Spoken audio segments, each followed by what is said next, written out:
ಅವನು ಆಶ್ರಯಿಸಿದ್ದು ದೇವರನ್ನು. ಒಂದೊಂದು ಕುಟುಂಬಗಳು ದೇವರನ್ನು ನೀವು ಆಶ್ರಯಿಸುವುದಾದರೆ ಅವತ್ತು ನಡೆಸಿದಂಥ ದೇವರೇ ಇವತ್ತು ಇರೋದು. Praise the lord, hallelujah. ಈಗ ಬೇರೆ ಚೇಂಜ್ ಆಗಿಬಿಟ್ಟಿದ್ದಿದ್ರೆ MLAಗಳು ಚೇಂಜ್ ಆಗ್ತಾರಲ್ವಾ, CM PM ಚೇಂಜ್ ಆಗ್ತಾರಲ್ವಾ, ಆ ರೀತಿ ಚೇಂಜ್ ಆಗೋ ಥರ ಇದ್ದಿದ್ರೆ ಯೋಚನೆ ಮಾಡ್ಬೋದಾಗಿತ್ತು. ಓದು 5 ವರ್ಷ ಇದ್ದ MLA ಪರವಾಗಿರಲಿಲ್ಲ, ಈ ಮನುಷ್ಯ ಬರ್ತಾನೆ, ಈ ಮನುಷ್ಯ ಹೆಂಗಿದಾನೋ ಗೊತ್ತಿಲ್ಲ, ಆ ರೀತಿ ಯೋಚನೆ ಮಾಡ್ಬೋದಾಗಿತ್ತು. ಅಬ್ರಹಾಮನನ್ನು ನಡೆಸಿದ ಅದೇ ದೇವರೇ ಇವತ್ತು ಕೂಡ ದೇವರಾಗಿ ನಮಗಿರೋದು.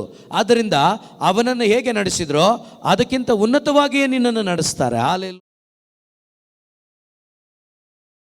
ಈ ಲೋಕದೈಶ್ವರ್ಯ ನನಗೆ ಬೇಡ ದೇವ, ನೀ ನನ್ನ ಜೊತೆ ಇರಲು ಪರಲೋಕ ಸಂಪತ್ತು.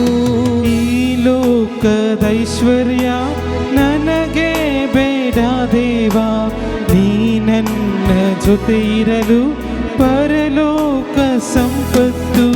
ನಿನ್ನ ವಾಕ್ಯ ನನ್ನಲ್ಲಿ ನೆಲೆಗೊಳ್ಳಲಿ ದೇವ, ನಿನಗಾಗಿ ಹೆಚ್ಚಿನ ಫಲವನ್ನು ನಾ ಕೊಡುವೆ. ನಿನ್ನ ವಾಕ್ಯ ನನ್ನಲ್ಲಿ ನೆಲೆಗೊಳ್ಳಲಿ ದೇವ, ನಿನಗಾಗಿ ಹೆಚ್ಚಿನ ಫಲವನ್ನು ನಾ ಕೊಡುವೆ. ನಿನ್ನ ವಾಕ್ಯ ನನ್ನಲ್ಲಿ ನೆಲೆಗೊಳ್ಳಲಿ ದೇವ, ನಿನಗಾಗಿ ಹೆಚ್ಚಿನ ಫಲವನ್ನು ನಾ ಕೊಡುವೆ. ನಿನ್ನ ವಾಕ್ಯ ನನ್ನಲ್ಲಿ ನೆಲೆಗೊಳ್ಳಲಿ ದೇವ, ನಿನಗಾಗಿ ಹೆಚ್ಚಿನ ಫಲವನ್ನು ನಾ ಕೊಡುವೆ. ಆರಾಧನೆ ಆರಾಧನೆ ಆರಾಧನೆ ಆರಾಧನೆ ಆರಾಧನೆ ಆರಾಧನೆ ಆರಾಧನೆ ಆರಾಧನೆ ಆರಾಧನೆ ಆರಾಧನೆ ಆರಾಧನೆ ಆರಾಧನೆ ಆರಾಧನೆ ಆರಾಧನೆ ಆರಾಧನೆ ಆರಾಧನೆ. Hallelujah hallelujah hallelujah hallelujah hallelujah hallelujah hallelujah hallelujah hallelujah hallelujah hallelujah hallelujah hallelujah hallelujah hallelujah hallelujah. ಆರಾಧನೆ ಆರಾಧನೆ ಆರಾಧನೆ ಆರಾಧನೆ ಆರಾಧನೆ ಆರಾಧನೆ ಆರಾಧನೆ ಆರಾಧನೆ. ಇನ್ನೂ ಹೆಚ್ಚಾಗಿ ನೀನೆ ಬೇಕಪ್ಪ, ಇನ್ನೂ ಹೆಚ್ಚಾಗಿ ನಿನ್ನ ಪ್ರೀತಿ ಬೇಕ. ಕೇಳೋಣ, ಸೇರಿ ಕೇಳೋಣ ಎಲ್ಲರೂ. ಇನ್ನೂ ಹೆಚ್ಚಾಗಿ ಒಟ್ಟಾಗಿ ನೀನೆ ಬೇಕಪ್ಪ, ಯೇಸಪ್ಪ.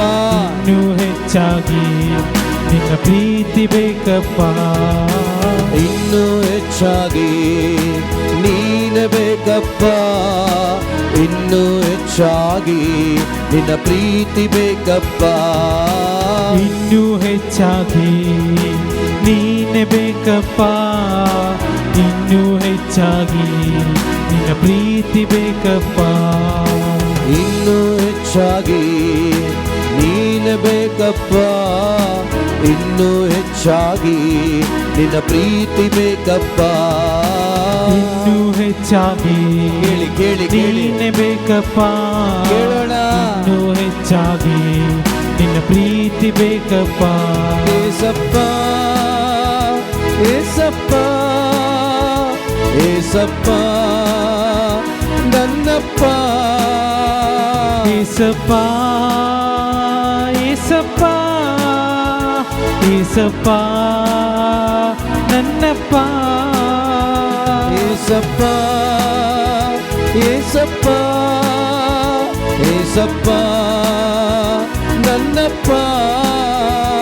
ಏಸಪ್ಪ ಏಸಪ್ಪ ಏಸಪ್ಪ ನನ್ನಪ್ಪ.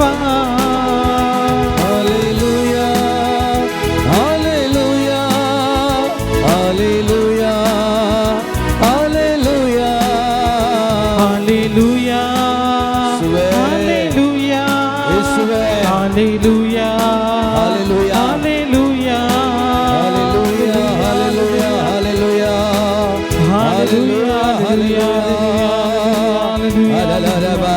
ಲಬರ ಹಾಲೆಲೂಯಾ ಹೊರಲಲಬ ಹೊರಲಲಬ hallelujah hallelujah hallelujah hallelujah hallelujah hallelujah. ನಮ್ಮ ಮಧ್ಯದಲ್ಲಿ ನಮ್ಮೊಂದಿಗಿರುವ ಪರಿಶುದ್ಧಾತ್ಮರೇ ಮತ್ತೊಂದು ಆವರ್ತಿ ನಿಮಗೆ ಸ್ತೋತ್ರ ಮಾಡ್ತೇವೆ. ಪರಿಶುದ್ಧಾತ್ಮರೇ, ನಮ್ಮೊಂದಿಗೆ ಮಾತನಾಡ್ರಿ. ನಿಮ್ಮ ವಾಕ್ಯಗಳಾಗಿದೆ ನಮ್ಮ ಬಾಳಿಗೆ ಬೆಳಕು, ನಮ್ಮ ದಾರಿಗೆ ದೀಪ. ನಾವು ಕೇಳಿದಂಥ ಒಂದೊಂದು ವಾಕ್ಯಗಳಿಗೆ ಮಾಂಸ ಧರಿಸುವಂತೆ, ಈಗ ಕೇಳಲಿರುವ ವಾಕ್ಯಗಳಿಗೂ ಕೂಡ ಮಾಂಸ ಧರಿಸುವಂತೆ, ಆ ಒಂದೊಂದು ವಾಕ್ಯಗಳಿಗೆ ಫಲಭರಿತ ಮಕ್ಕಳಾಗಿ ಜೀವಿಸುವಂತೆ ನಮ್ಮನ್ನು ನಿಮ್ಮ ಶಕ್ತಿಯಿಂದ ತುಂಬಿಸರೆ ಯೇಸು ನಾಮದಲ್ಲಿ ಪ್ರಾರ್ಥಿಸ್ತಾ ಇದ್ದೇವೆ, ಜೀವವುಳ್ಳ ತಂದೆಯೇ, ಆಮೆನ್. ಕೂತ್ಕೊಳ್ಳೋಣ. Praise the lord. Hallelujah hallelujah. ಯೇಸುವೆ ಸ್ತೋತ್ರ, ಯೇಸುವೆ ವಂದನೆ, ಯೇಸುವೆ ಆರಾಧನೆ. ಸ್ವರವೆತ್ತಿ hallelujah hallelujah hallelujah hallelujah hallelujah.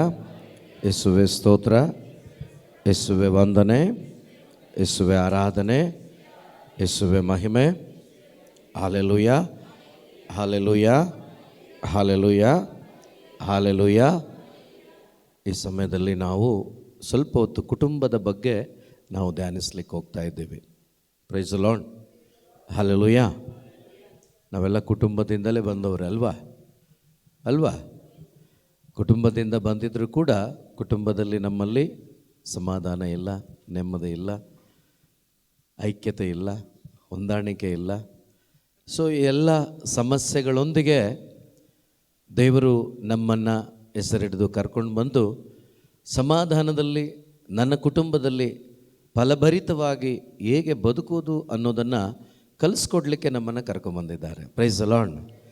ಕಲ್ತ್ಕೊಳ್ಳೋಕ್ಕೆ ready ಇದ್ದೀರಾ? ಏನು ಮಾತಾಡಲ್ಲ? ಹಸಿವಾಗ್ತಾ ಇದೆಯಾ? ಇಲ್ಲ. ಓಕೆ. ಕಲ್ತ್ಕೊಳ್ತಾ ಇದ್ದೀರಾ? ನಿನ್ನೆಯಿಂದ ಏನಾದರೂ ಕಲ್ತ್ಕೊಳ್ತಾ ಇದ್ದೀರಾ? ಓಕೆ. ಸೊ ಸಾಯುವ ತನಕ ನಮ್ಮ ಕಲಿಕೆ ನಿಲ್ಲೋದಿಲ್ಲ. ಸಾಯುವ ತನಕ ನಾವು ಕಲ್ತರೂ ಕೂಡ ದೇವರ ವಾಕ್ಯವನ್ನು ಕಡಿಮೆನೆ. ಸೊ ಹಾಗಾಗಿ ನಾವೆಲ್ಲರೂ ಕೂಡ ಕುಟುಂಬದಿಂದ ಬಂದವರು. ನಮ್ಮ ಕುಟುಂಬಗಳಲ್ಲಿ ಏನೆಲ್ಲ ವಾತಾವರಣ, ಯಾವುದೆಲ್ಲ ಕಷ್ಟ ಸಂಕಟಗಳು, ಸಮಸ್ಯೆಗಳು, ಏನೆಲ್ಲ ಗೊಂದಲಗಳು ಇದೆ ನಮಗೆ ಗೊತ್ತಿದೆ. ಆ ಪರಿಸ್ಥಿತಿಯಿಂದ ಹೊರಗಡೆ ನಾವು ಬರಬೇಕಾದ್ರೆ ನಮ್ಮ ಶಕ್ತಿಯಿಂದ, ನಮ್ಮ ಆಲೋಚನೆಗಳಿಂದ ಖಂಡಿತ ಸಾಧ್ಯವಿಲ್ಲ. ಯಾಕೆಂದರೆ ನಾವು ಅನೇಕ ಬಾರಿ ಮನುಷ್ಯರ ಬಳಿ ನಮ್ಮ ಸಮಸ್ಯೆಗೆ ಪರಿಹಾರವನ್ನು ಹುಡುಕ್ತೇವೆ. ಹುಡುಕಿ ಸಾಕಾಗಿರ್ಬೋದು ಸುಮಾರು ಮಂದಿ.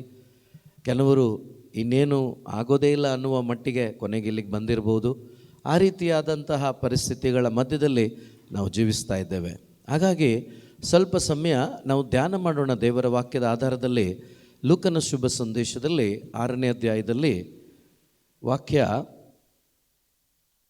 43ನೇ ವಾಕ್ಯದಿಂದ ಓದೋಣ. ಒಳ್ಳೆಯ ಮರವು ಕೆಟ್ಟ ಫಲವನ್ನು ಕೊಡುವುದಿಲ್ಲ. ಕೆಟ್ಟ ಮರವು ಒಳ್ಳೆಯ ಫಲವನ್ನು ಕೊಡುವುದಿಲ್ಲ. ಪ್ರತಿಯೊಂದು ಮರದ ಗುಣವನ್ನು ಅದರ ಹಣ್ಣಿನಿಂದ ಗುರುತಿಸಬಹುದು. ಮುಳ್ಳು ಗಿಡದಲ್ಲಿ ಅಂಜೂರ ಕೀಳುವಂತಿಲ್ಲ. ಮುಳ್ಳು ಕಳ್ಳಿಯಲ್ಲಿ ದ್ರಾಕ್ಷಿ ಕೊಯ್ಯುವಂತಿಲ್ಲ. ಪ್ರಿಯ ಸಹೋದರ ಸಹೋದರಿ, ಈಗ ಇಲ್ಲಿ ಯೇಸು ಸ್ವಾಮಿ ಬೋಧನೆ ಮಾಡಿದಂಥ ವಿಷಯ. ಯೇಸುವೆ ಶರೀರದಲ್ಲಿ ಈ ಭೂಮಿಯಲ್ಲಿ 3 ವರ್ಷಗಳ ಕಾಲ ಪ್ರತಿಯೊಂದು ಬೀದಿಯಲ್ಲಿ ಬೋಧನೆ ಮಾಡುತ್ತಾ ಮಾತನಾಡಿದಂಥ ಮಾತುಗಳನ್ನು ಶುಭ ಸಂದೇಶಗಳಲ್ಲಿ ನಾವು ಓದ್ತೇವೆ. ಇಲ್ಲಿ ದೇವರು ಹೇಳ್ತಾ ಇದ್ದಾರೆ, ಒಳ್ಳೆ ಮರದಲ್ಲಿ ಕೆಟ್ಟ ಫಲ ಬರೋದಿಲ್ಲ. ಮೊದಲನೇದಾಗಿ ಒಳ್ಳೆ ಮರ ಒಂದು ತಂದೆ ಆಗಿರ್ಬೋದು, ಒಂದು ತಾಯಿ ಆಗಿರ್ಬೋದು. ಮೊದಲು ಈ ತಂದೆ ತಾಯಿಗಳು ಒಳ್ಳೆ ಮರಗಳಾಗಿ ಇದ್ದೇವಾ ಅನ್ನೋದನ್ನು ಸ್ವಲ್ಪ ನಾವು ಧ್ಯಾನ ಮಾಡಬೇಕು. ಒಳ್ಳೆ ಮರ ಕೆಟ್ಟ ಫಲವನ್ನು ಕೊಡೋದಿಲ್ಲ ಅಂಥೇಳಿ ವಾಕ್ಯ ಇಲ್ಲಿ ಹೇಳ್ತಾ ಇದೆ. ಹಾಗಾದರೆ ಆ ಒಳ್ಳೆ ಮರ ನಾನು ಮತ್ತು ನನ್ನ ಹೆಂಡತಿ ಅಥವಾ ಕುಟುಂಬಸ್ಥರು ಅಥವಾ ನೀವುಗಳು ಒಳ್ಳೆ ಮರ ಆಗಿದ್ದ ಪಕ್ಷದಲ್ಲಿ ಆ ಫಲಗಳು ಕೂಡ ಒಳ್ಳೆಯದಾಗಿರಬೇಕಾಗಿತ್ತು. ಆದ್ದರಿಂದ ಒಂದು ಪ್ರಶ್ನೆ ನಿಮ್ಮಲ್ಲಿ ನೀವೇ ಹಾಕ್ಕೋಬೇಕು. ದೇವರ ದೃಷ್ಟಿಯಲ್ಲಿ, ಮನುಷ್ಯರ ದೃಷ್ಟಿಯಲ್ಲಿ ನಾವು ಯೋಚನೆ ಮಾಡೋದು ಬೇಡ, ಕೇಳೋದು ಬೇಡ. ಮನುಷ್ಯರ ದೃಷ್ಟಿಯಲ್ಲಿ ಕೆಲವೊಮ್ಮೆ ನಾವು ಡ್ರಾಮಾ ಮಾಡ್ಬೋದು ಆರಾಮಾಗಿ, ಒಳ್ಳೆಯವರಾಗಿ. ಸೊ ಒಳ್ಳೆಯವರ ಥರ ನಟಿಸ್ಲೂಬಹುದು, ಪ್ರಯೋಜನಕ್ಕೆ ಬರೋದಿಲ್ಲ. ಇಲ್ಲಿ ನಾವೇನೇ ಧ್ಯಾನ ಮಾಡಿದರೂ ಯೇಸುವಿನ ಮುಂದೆ ಧ್ಯಾನ ಮಾಡಬೇಕು, ಯೇಸುವನ್ನು ಇಟ್ಕೊಂಡು ಧ್ಯಾನ ಮಾಡಬೇಕು. ಅವರ ಮುಂದೆ ನಾನು ಪ್ರಾಮಾಣಿಕಳು ಆಗಿ ಜೀವಿಸಬೇಕು. ಹಾಗಾಗಿ ಒಳ್ಳೆ ಮರ, ನನ್ನ ದೇವರ ದೃಷ್ಟಿಯಲ್ಲಿ ನಾನು ಒಂದು ಒಳ್ಳೆಯ ಮರವಾಗಿ ಇದ್ದೀನ ಅಂಥೇಳಿ ಗಂಡ ಮತ್ತು ಹೆಂಡತಿ ಇಬ್ಬರೂ ಕೂಡ ಅವಲೋಕನ ಮಾಡಿ ನೋಡಿದಾಗ, ಯಾವ ರೀತಿ ಒಂದು ಕನ್ನಡಿಯ ಮುಂದೆ ನೀವು ನಿಂತಾಗ ನಿಮ್ಮನ್ನು ನೀವು ನೋಡಿಕೊಳ್ಳಿಕ್ಕಾಗುತ್ತೋ, ಅದೇ ಪ್ರಕಾರ ಪ್ರಭು ಕ್ರಿಸ್ತನ ವಾಕ್ಯದ ಮುಂದೆ ನಾವು ನಿಂತು ನೋಡುವಾಗ ನಿಜವಾಗಲೂ ಯೇಸು ಬಯಸಿದ ರೀತಿಯಲ್ಲಿ ನಾನು ಒಂದು ಒಳ್ಳೆಯ ಫಲವನ್ನು ಕೊಡುವ ಮಗನಾಗಿ, ಮಗಳಾಗಿ, ಅಥವಾ ಗಂಡನಾಗಿ, ಹೆಂಡತಿಯಾಗಿ ಜೀವಿಸ್ತಾ ಇದ್ದೀನ ಅನ್ನೋದನ್ನು ನಮಗೆ ತಿಳ್ಕೊಳ್ಳಿಕ್ಕೆ ಸಾಧ್ಯವಾಗುತ್ತೆ. Praise the lord. Hallelujah, hallelujah. ಈಗ ಒಂದು ಮರ ಅದು ಒಂದು ಒಳ್ಳೆ ರೀತಿಯಲ್ಲಿ ಫಲವನ್ನು ಕೊಡಬೇಕಾದ್ರೆ ಏನು ಮಾಡಬೇಕು? ಅದಕ್ಕೆ ಬೇಕಾದ ಎಲ್ಲವನ್ನ, ಅದಕ್ಕೆ ಬೇಕಾದ ಗೊಬ್ಬರ ಆಗಿರ್ಬೋದು, ನೀರಾಗಿರ್ಬೋದು, ಬೆಳಕಾಗಿರ್ಬೋದು, ಎಲ್ಲವನ್ನ ಪೂರೈಸಿದರೆ ಮಾತ್ರನೇ ಆ ಮರ ಒಂದು ಫಲಭರಿತವಾದ ಮರವಾಗಲಿಕ್ಕೆ ಸಾಧ್ಯ. ಅದು ಫಲಭರಿತವಾಗಲಿಕ್ಕೆ ಸಾಧ್ಯವಾಗಬೇಕಾದ್ರೆ ಅದಕ್ಕೆ ಬೇಕಾದ ಎಲ್ಲವನ್ನು ನೀವು ಮಾಡಬೇಕು, ಹಾಕಬೇಕು. ಆಗ ಅದೊಂದು ಒಳ್ಳೆ ಮರವಾಗ್ತದೆ. ಅದು ಯಾವ ಮರ ಬೆಳೆಸ್ತೀರೋ ಆ ಮರದ ಹಣ್ಣನ್ನು ನೀವು ರುಚಿಸಲಿಕ್ಕೆ ಆಗತ್ತೆ. ಆ ಮರವನ್ನು ಹಾಕಿ ಅದಕ್ಕೆ ಏನೂ ಕೂಡ ಪೋಷಣೆ ನೀವು ಮಾಡಲಿಲ್ಲವಾದರೆ ಖಂಡಿತವಾಗಲೂ ಆ ಮರದಿಂದ ಫಲ ಬರೋದಿಲ್ಲ. ನೀವೆಷ್ಟು ವೆಯ್ಟ್ ಮಾಡಿದ್ರೂ ಕೂಡ, ಎಷ್ಟು ಕಾದರೂ ಕೂಡ ಅದರಿಂದ ನಿಮಗೇನು ಪ್ರಯೋಜನ ಇಲ್ಲ. ಕೊನೆಗೆ ಅದನ್ನು ಕಡಿದು ಬೆಂಕಿಗೆ ಹಾಕಬೇಕಾಗತ್ತೆ ಅಷ್ಟೇ. ಬಿಸಿನೀರು ಕಾಯಿಸ್ಕೊಳ್ಳಲಿಕ್ಕೆ, ಸ್ನಾನ ಮಾಡಲಿಕ್ಕೆ ಏನಾದರೂ ಯೂಸ್ ಆಗುತ್ತೆ ಅಷ್ಟೇ. ಒಟ್ಟಿನಲ್ಲಿ ಆ ಮರ ವೇಸ್ಟ್ ಆಗೋಗುತ್ತೆ. ಇಲ್ಲಿ ಮರ ಅನ್ನುವಂಥದ್ದು ನಾನು ಮತ್ತು ನೀವಾಗಿದ್ದೇವೆ. ಇಲ್ಲಿ ದೇವರು ಮರ ಅಂತ ಹೇಳ್ತಾ ಇರೋದು ನನ್ನನ್ನು ಮತ್ತು ನಿಮ್ಮನ್ನಾಗಿದೆ. ನಾನು ನೀವು ಕಡಿದು ಬೆಂಕಿಗೆ ಹಾಕ್ಲಿಕ್ಕಲ್ಲ ದೇವರು ಈ ಭೂಮಿಯಲ್ಲಿ ಉಂಟು ಮಾಡಿದ್ದು, ಬದಲಾಗಿ ನಾನು ನೀವು ಫಲ ಕೊಡುವುದಕ್ಕಾಗಿ. Praise the lord, praise the lord.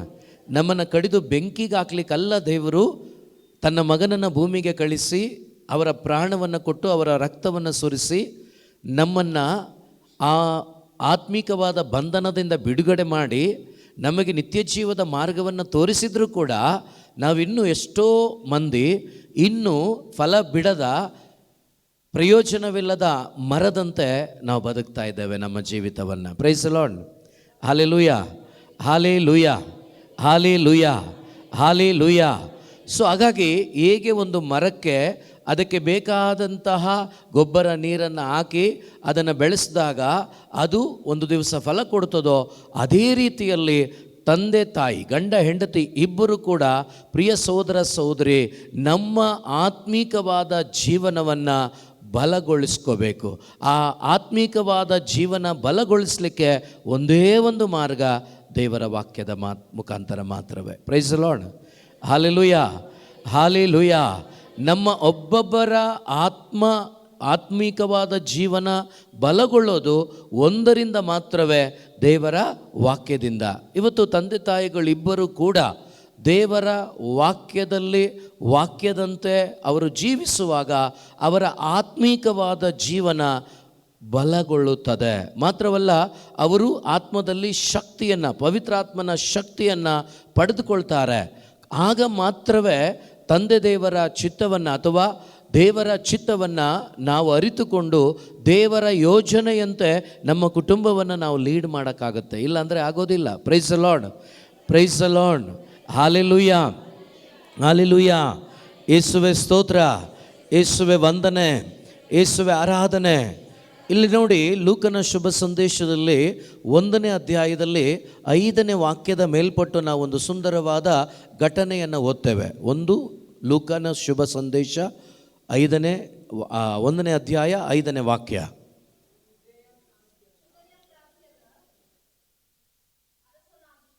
ಜುದಯ ಪ್ರಾಂತ್ಯದ ಅರಸನಾಗಿದ್ದ ಹೆರೋದನ ಕಾಲದಲ್ಲಿ ಅಬಿಯನ ವರ್ಗಕ್ಕೆ ಸೇರಿದ ಜಕರಿಯನೆಂಬ ಒಬ್ಬ ಯಾಜಕನಿದ್ದನು. ಇವನ ಪತ್ನಿ ಹೆಸರು ಎಲಿಜಬೆತ್. ಇವಳು ಆರೋನನ ಯಾಜಕ ವಂಶಕ್ಕೆ ಸೇರಿದವಳು. ದಂಪತಿಗಳು ಇಬ್ಬರು, ದಯವಿಟ್ಟು ಕೇಳಿಸ್ಕೊಳ್ಳಿ, ಗಂಡ ಮಾತ್ರ ಅಲ್ಲ, ಹೆಂಡತಿ ಮಾತ್ರ ಅಲ್ಲ, ದಂಪತಿಗಳು ಇಬ್ಬರು ದೇವರ ದೃಷ್ಟಿಯಲ್ಲಿ ಏನಾಗಿದ್ದರು? ಯಾರ ದೃಷ್ಟಿಯಲ್ಲಿ? ಈಗ ನಾನು, ನೀವು ಅಥವಾ ನನ್ನ ಕುಟುಂಬ ಯಾರ ದೃಷ್ಟಿಯಲ್ಲಿ ಭಯಭಕ್ತಿ ಉಳ್ಳದ್ದಾಗಿರಬೇಕು? ಇದೆಯಾ? Praise the lord. ಒಂದು ಸ್ವಲ್ಪ ಯೋಚನೆ ಮಾಡಿ ನೋಡಿ. ಎಲಿಜಬೆತಳು ಮತ್ತು ಜಕರಿಯನ ಜೀವನ, ಇವರಿಬ್ಬರ ದಾಂಪತ್ಯ ಜೀವನ, ಇವರಿಬ್ಬರ ಕುಟುಂಬ ಜೀವನ ಯಾರ ದೃಷ್ಟಿಯಲ್ಲಿ ಒಳ್ಳೆಯದಾಗಿತ್ತು? ದೇವರ ದೃಷ್ಟಿಯಲ್ಲಿ.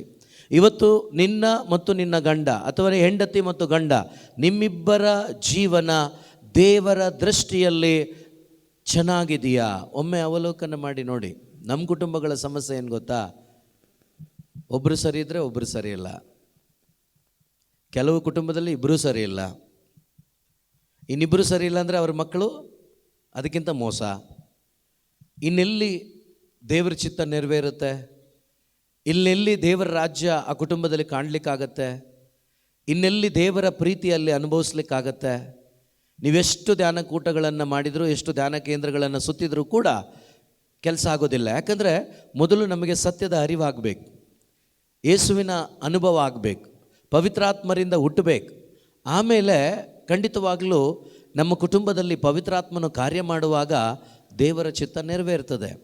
ನೋಡಿ, ಇವರಿಬ್ಬರ ಜೀವಿತದಲ್ಲಿ ಇವರಿಬ್ಬರು ಕೂಡ ದೇವರ ದೃಷ್ಟಿಯಲ್ಲಿ ಚೆನ್ನಾಗಿದ್ದರು. ಇವತ್ತು ಗಂಡ ಬಂದಿಲ್ಲ, ತಲೆ ಕೆಡಿಸ್ಕೋಬೇಡಿ. ಹೆಂಡತಿ ನೀನು ಬಂದಿದೆಯಲ್ವಾ, ನೀನೀಗೇನು ಮಾಡಬೇಕು ಅಂದರೆ ಮನೆಯಲ್ಲಿ ನಿನ್ನ ಗಂಡನನ್ನು ಸರಿ ಮಾಡೋದಲ್ಲ, ನೀನು ಸರಿ ಆಗಬೇಕೀಗ. ಗಂಡ ಯಾರಾದರೂ ಬಂದಿದ್ದರೆ ನಿನ್ನ ಹೆಂಡ್ತಿನ ಸರಿ ಮಾಡ್ತೀನಿ ಹೋಗಿ ಅನ್ನೋದಲ್ಲ, ನೀನು ಸರಿ ಆಗಬೇಕೀಗ. ಈಗ ನೀವು ಸರಿಯಾದರೆ, ನೀವು ಈಗಾಗಲೇ ಪ್ರಾರ್ಥನೆ ಬಗ್ಗೆ ಕೇಳಿಸ್ಕೊಂಡ್ವಿ ಅಲ್ವಾ, ನೀವು ದೇವರ ಅನ್ಯೋನ್ಯತೆಗೆ ಬಂದರೆ, ನೀವು ದೇವರ ಫೆಲೋಶಿಪ್ಪಿಗೆ ಬಂದರೆ, ದೇವರ ಅನ್ಯೋನ್ಯತೆಯಲ್ಲಿ ನೀವು ಜೀವಿಸಿದರೆ, ಆಗ ನೀವು ಮಾಡುವ ಪ್ರಾರ್ಥನೆಯಿಂದ ನಿನ್ನ ಗಂಡನನ್ನು ನೀನು ತರಬಹುದು, ನಿನ್ನ ಹೆಂಡತಿಯನ್ನು ತರಬಹುದು. ನಿನ್ನಲ್ಲೇ ಯೇಸು ಇಲ್ಲ, ನಿನ್ನಲ್ಲೇ ಪವಿತ್ರಾತ್ಮರಿಲ್ಲ, ನಿನ್ನಲ್ಲೇ ಆ ಶಕ್ತಿ ಇಲ್ಲ, ಮತ್ತು ಏನು ಪ್ರಾರ್ಥನೆ ಮಾಡಿ ಏನು ಪ್ರಯೋಜನ? ಸೊ ಮೊಟ್ಟ ಮೊದಲನೇದಾಗಿ ನಮಗೆ ಇಲ್ಲಿ ಅರಿವಾಗಬೇಕು, ನನ್ನ ಕುಟುಂಬ ದೇವರ ದೃಷ್ಟಿಯಲ್ಲಿ ಒಳ್ಳೆಯದಾಗಿರಬೇಕು. ಮನುಷ್ಯನ ದೃಷ್ಟಿಯಲ್ಲಿ ಒಳ್ಳೆಯದಾಗಬೇಕಾದ್ರೆ ಕೆಲವೊಂದನ್ನೆಲ್ಲ ಮಾಡಿಬಿಟ್ರೆ ಹೊರಗಡೆಯಿಂದ ನೋಡುವ ಮನುಷ್ಯ ಏನು ಹೇಳ್ತಾನೆ? ಇವರು ಚೆನ್ನಾಗಿದ್ದಾರೆ ಅಂತ ಹೇಳ್ತಾನೆ. Praise the lord. ಒಂದು ಮನೆ ಹೊರಗಡೆ ಒಂದು ಕಾರು, ಒಳ್ಳೆ ಬಟ್ಟೆ, ಅವ್ರು ನೋಡುವಾಗ ನಾವೆಲ್ಲ ಒಟ್ಟಿಗೆ ಕೂತ್ಕೊಂಡು ಊಟ, ಅವ್ರು ನೋಡುವಾಗ ನಾವೆಲ್ಲ ನಗಾಡ್ಕೊಂಡು ಮಾತಾಡೋದು, ಇಷ್ಟು ಮಾಡಿಬಿಟ್ರೆ ಸಾಕು. ಅವ್ರೇನಂತಾರೆ? ಅಯ್ಯೋ ಒಳ್ಳೆ ಕುಟುಂಬ, ತುಂಬ ಚೆನ್ನಾಗಿದೆ. ಯಾಕೆಂದರೆ ವರ್ಷಕ್ಕೊಂದ್ಸರಿ ಬರ್ತಡೆಗೆ ಬಂದಿರ್ತಾರೆ, ವರ್ಷಕ್ಕೊಂದ್ಸರಿ ಆ್ಯನಿವರ್ಸರಿಗೆ ಬಂದಿರ್ತಾರೆ. ಕೆಲವರು ಅಂಥ ಟೈಮಲ್ಲೂ ಕೂಡ ನಾಯಿಗಳ ಥರ ಕಿತ್ತಾಡ್ತಾ ಇರ್ತೀವಿ ಅಲ್ವಾ? Hello, praise the lord. ವರ್ಷಕ್ಕೊಂದ್ಸರಿ ಕರಿತೀವಿ, ಆ ವರ್ಷಕ್ಕೊಂದ್ಸರಿ ಕೂಡ ಈ ಬೀದಿ ನಾಯಿಗಳು ಬೊಗಳ್ತದಲ್ವಾ, ಆ ರೀತಿ ಬೊಗಳ್ಕೊಂಡೇ ಇರ್ತೀವಿ. ಮೇಂಟೈನ್ ಮಾಡಬೇಕಾದ್ರೆ ಸ್ವಲ್ಪ ಅವ್ರು ಬಂದಾಗ ಸ್ವಲ್ಪ ಜಾಗರೂಕತೆಯಿಂದ ನಗಾಡಿಕೊಂಡು ಈ ಥರ ಮೇಂಟೈನ್ ಮಾಡಿದರೆ ಜನರ ಮಧ್ಯೆ ಜನಕ್ಕೆ ಗುರುತಿಸಲ್ಪಡ್ತದೆ. ಪರವಾಗಿಲ್ಲಪ್ಪ ಅಂತ ಪ್ರಯೋಜನ ಇಲ್ಲ. ನಾನು, ನೀನು, ನನ್ನ ಕುಟುಂಬ, ನಿಮ್ಮ ಕುಟುಂಬ ಒಳ್ಳೆಯದು ಅಂತ ಗುರುತಿಸಲ್ಪಡಬೇಕು. ಯಾರಿಂದ ಅಂದರೆ ದೇವರಿಂದ. Praise the lord. ಯಾರಿಂದ? ಜೋರಾಗಿ, ಯಾರಿಂದ? ದೇವರಿಂದ ಗುರುತಿಸಲ್ಪಡಬೇಕು. ಜಕರಿಯ ಮತ್ತು ಎಲಿಜಬೆತಳು ಏನಾಗಿದ್ದರು? ಭಯಭಕ್ತಿ ಉಳ್ಳವರಾಗಿದ್ದರು.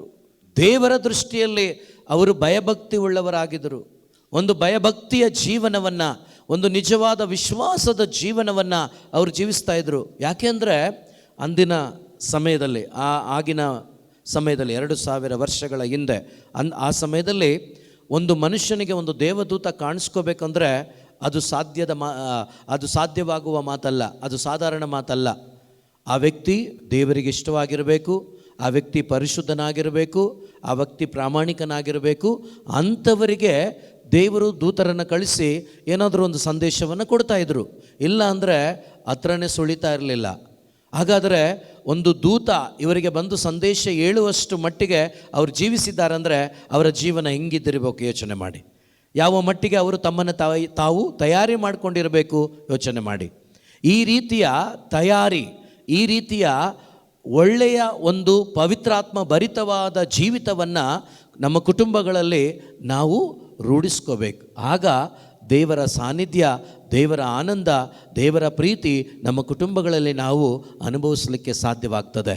ಆದ್ದರಿಂದ ಈ ವಾಕ್ಯಗಳನ್ನು ಧ್ಯಾನಿಸುವಾಗ ನೀವು ನಿಮ್ಮನ್ನೇ ಅವಲೋಕನ ಮಾಡಿ ನೋಡಿ. ನಾನು, ನನ್ನ ಗಂಡ ದೇವರ ದೃಷ್ಟಿಯಲ್ಲಿ ನಿಜವಾಗಲೂ ಪ್ರಾಮಾಣಿಕವಾಗಿದ್ದೀವಾ?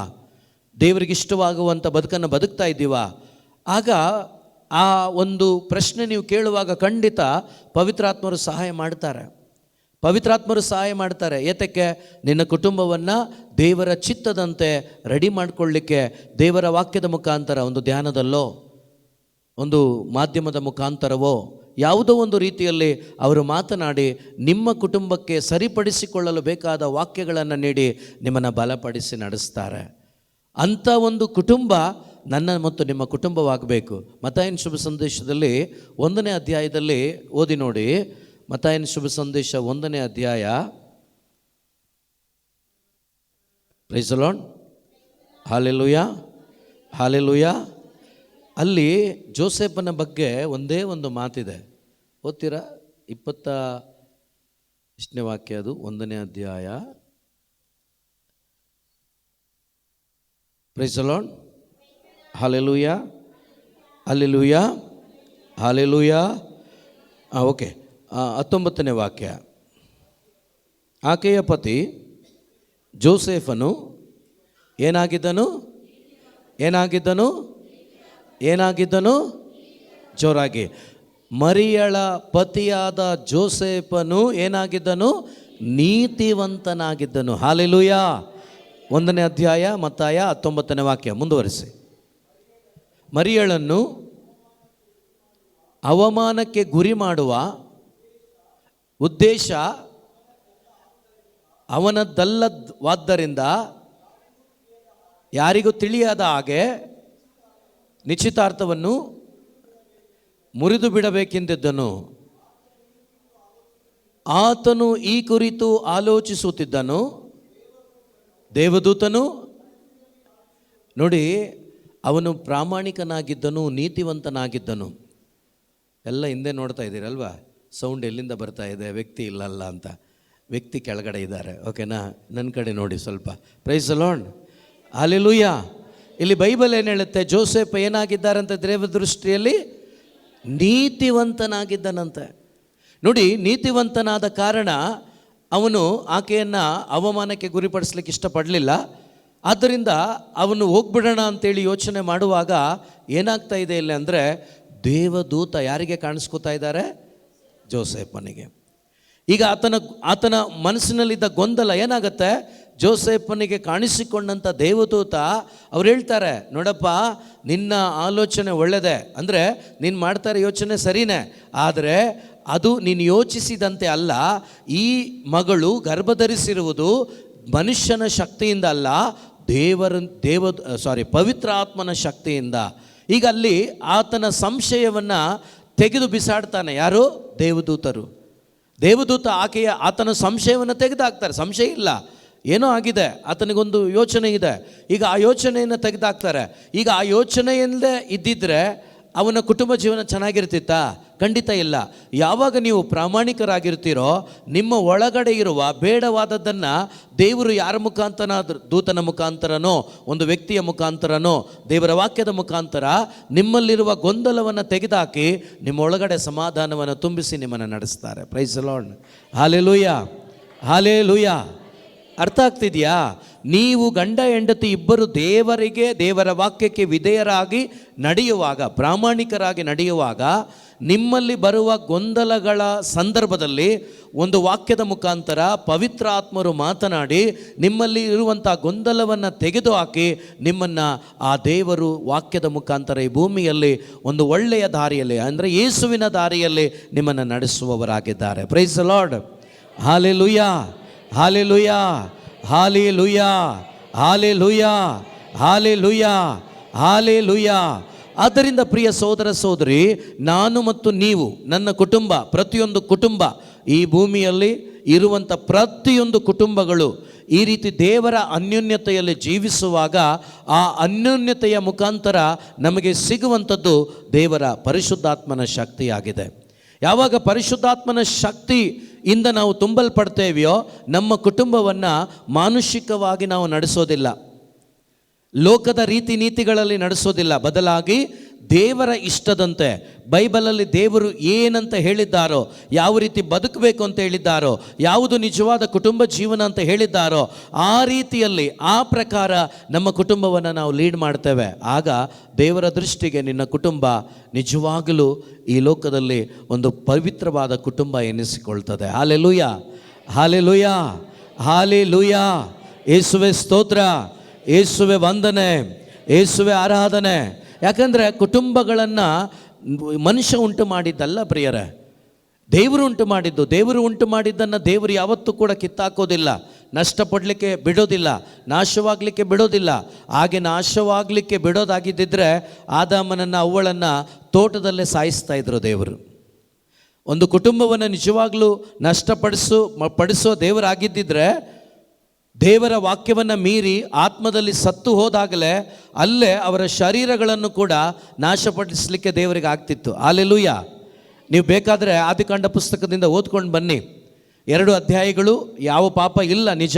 ಆಮೇಲೆ ಅವರು ದೇವರಿಗೆ ವಿರುದ್ಧವಾಗಿ, ವಾಕ್ಯಕ್ಕೆ ವಿರುದ್ಧವಾಗಿ ತಮ್ಮ ಜೀವಿತಗಳನ್ನು ನಷ್ಟಪಡಿಸ್ಕೊಂಡ್ಮೇಲೆ ಆಮೇಲೂ ಕೂಡ ಅವರು ತೋಟದಲ್ಲೇ ಇದ್ದಾರೆ. ಯಾವ ತೋಟದಲ್ಲಿ? ಏದೇನು ತೋಟದಲ್ಲಿ ಇದ್ದಾರೆ. ಓಡಿಸ್ಲಿಲ್ಲ ದೇವರು, ಆಚೆ ಕಳಿಸ್ಲಿಲ್ಲ, ಕಾಯ್ತಾ ಇದ್ದಾರೆ. ಆದರೆ ಆ ಕುಟುಂಬವನ್ನು ಸರಿಪಡಿಸ್ಕೊಳ್ಳಿಕ್ಕೆ ಯಾರಿಗೆ ಮನಸ್ಸಿರಲಿಲ್ಲ? ಆದಾಮನಿಗೂ ಇರಲಿಲ್ಲ, ಅವಳಿಗೂ ಇರಲಿಲ್ಲ. ಅವರ ಕುಟುಂಬವನ್ನು ಕಟ್ಟಿದ್ದು ದೇವರು, ಒಂದು ಮಾಡಿದ್ದು ದೇವರು. ಅವರಿಗೆ ಇನ್ಸ್ಟ್ರಕ್ಷನನ್ನು ಕೊಟ್ಟರು, ನಿಯಮಗಳನ್ನು ಕೊಟ್ಟರು. ಆ ನಿಯಮಗಳನ್ನು ಪಾಲಿಸದೆ ಅವರು ದೇವರಿಗೆ ವಿರುದ್ಧವಾಗಿ ಜೀವಿಸಿ ಹೊರಗಡೆ ಬರಬೇಕಾಗಿತ್ತು. ಹೊರಗಡೆ ಕಳಿಸ್ಲಿಲ್ಲ ದೇವರು. ವೆಯ್ಟ್ ಮಾಡಿದ್ರು. ಕೊನೆಗೆ ಪಾಪ ಮಾಡಿದಾಗ ಅವರು ಬೆತ್ತಲಾದಾಗಲೂ ಕೂಡ ಪ್ರಿಯ ಸಹೋದರ ಸಹೋದರಿ, ದೇವರು ಅವರಿಗೆ ಒಂದು ಪ್ರಾಣಿಯನ್ನು ಕೊಂದು ಅದರ ಚರ್ಮವನ್ನು ಅವರಿಗೆ ಬಟ್ಟೆಯಾಗಿ ಉಡಿಸಿ ಅಲ್ಲೇ ಇಟ್ಟರು. ಯಾಕೆ?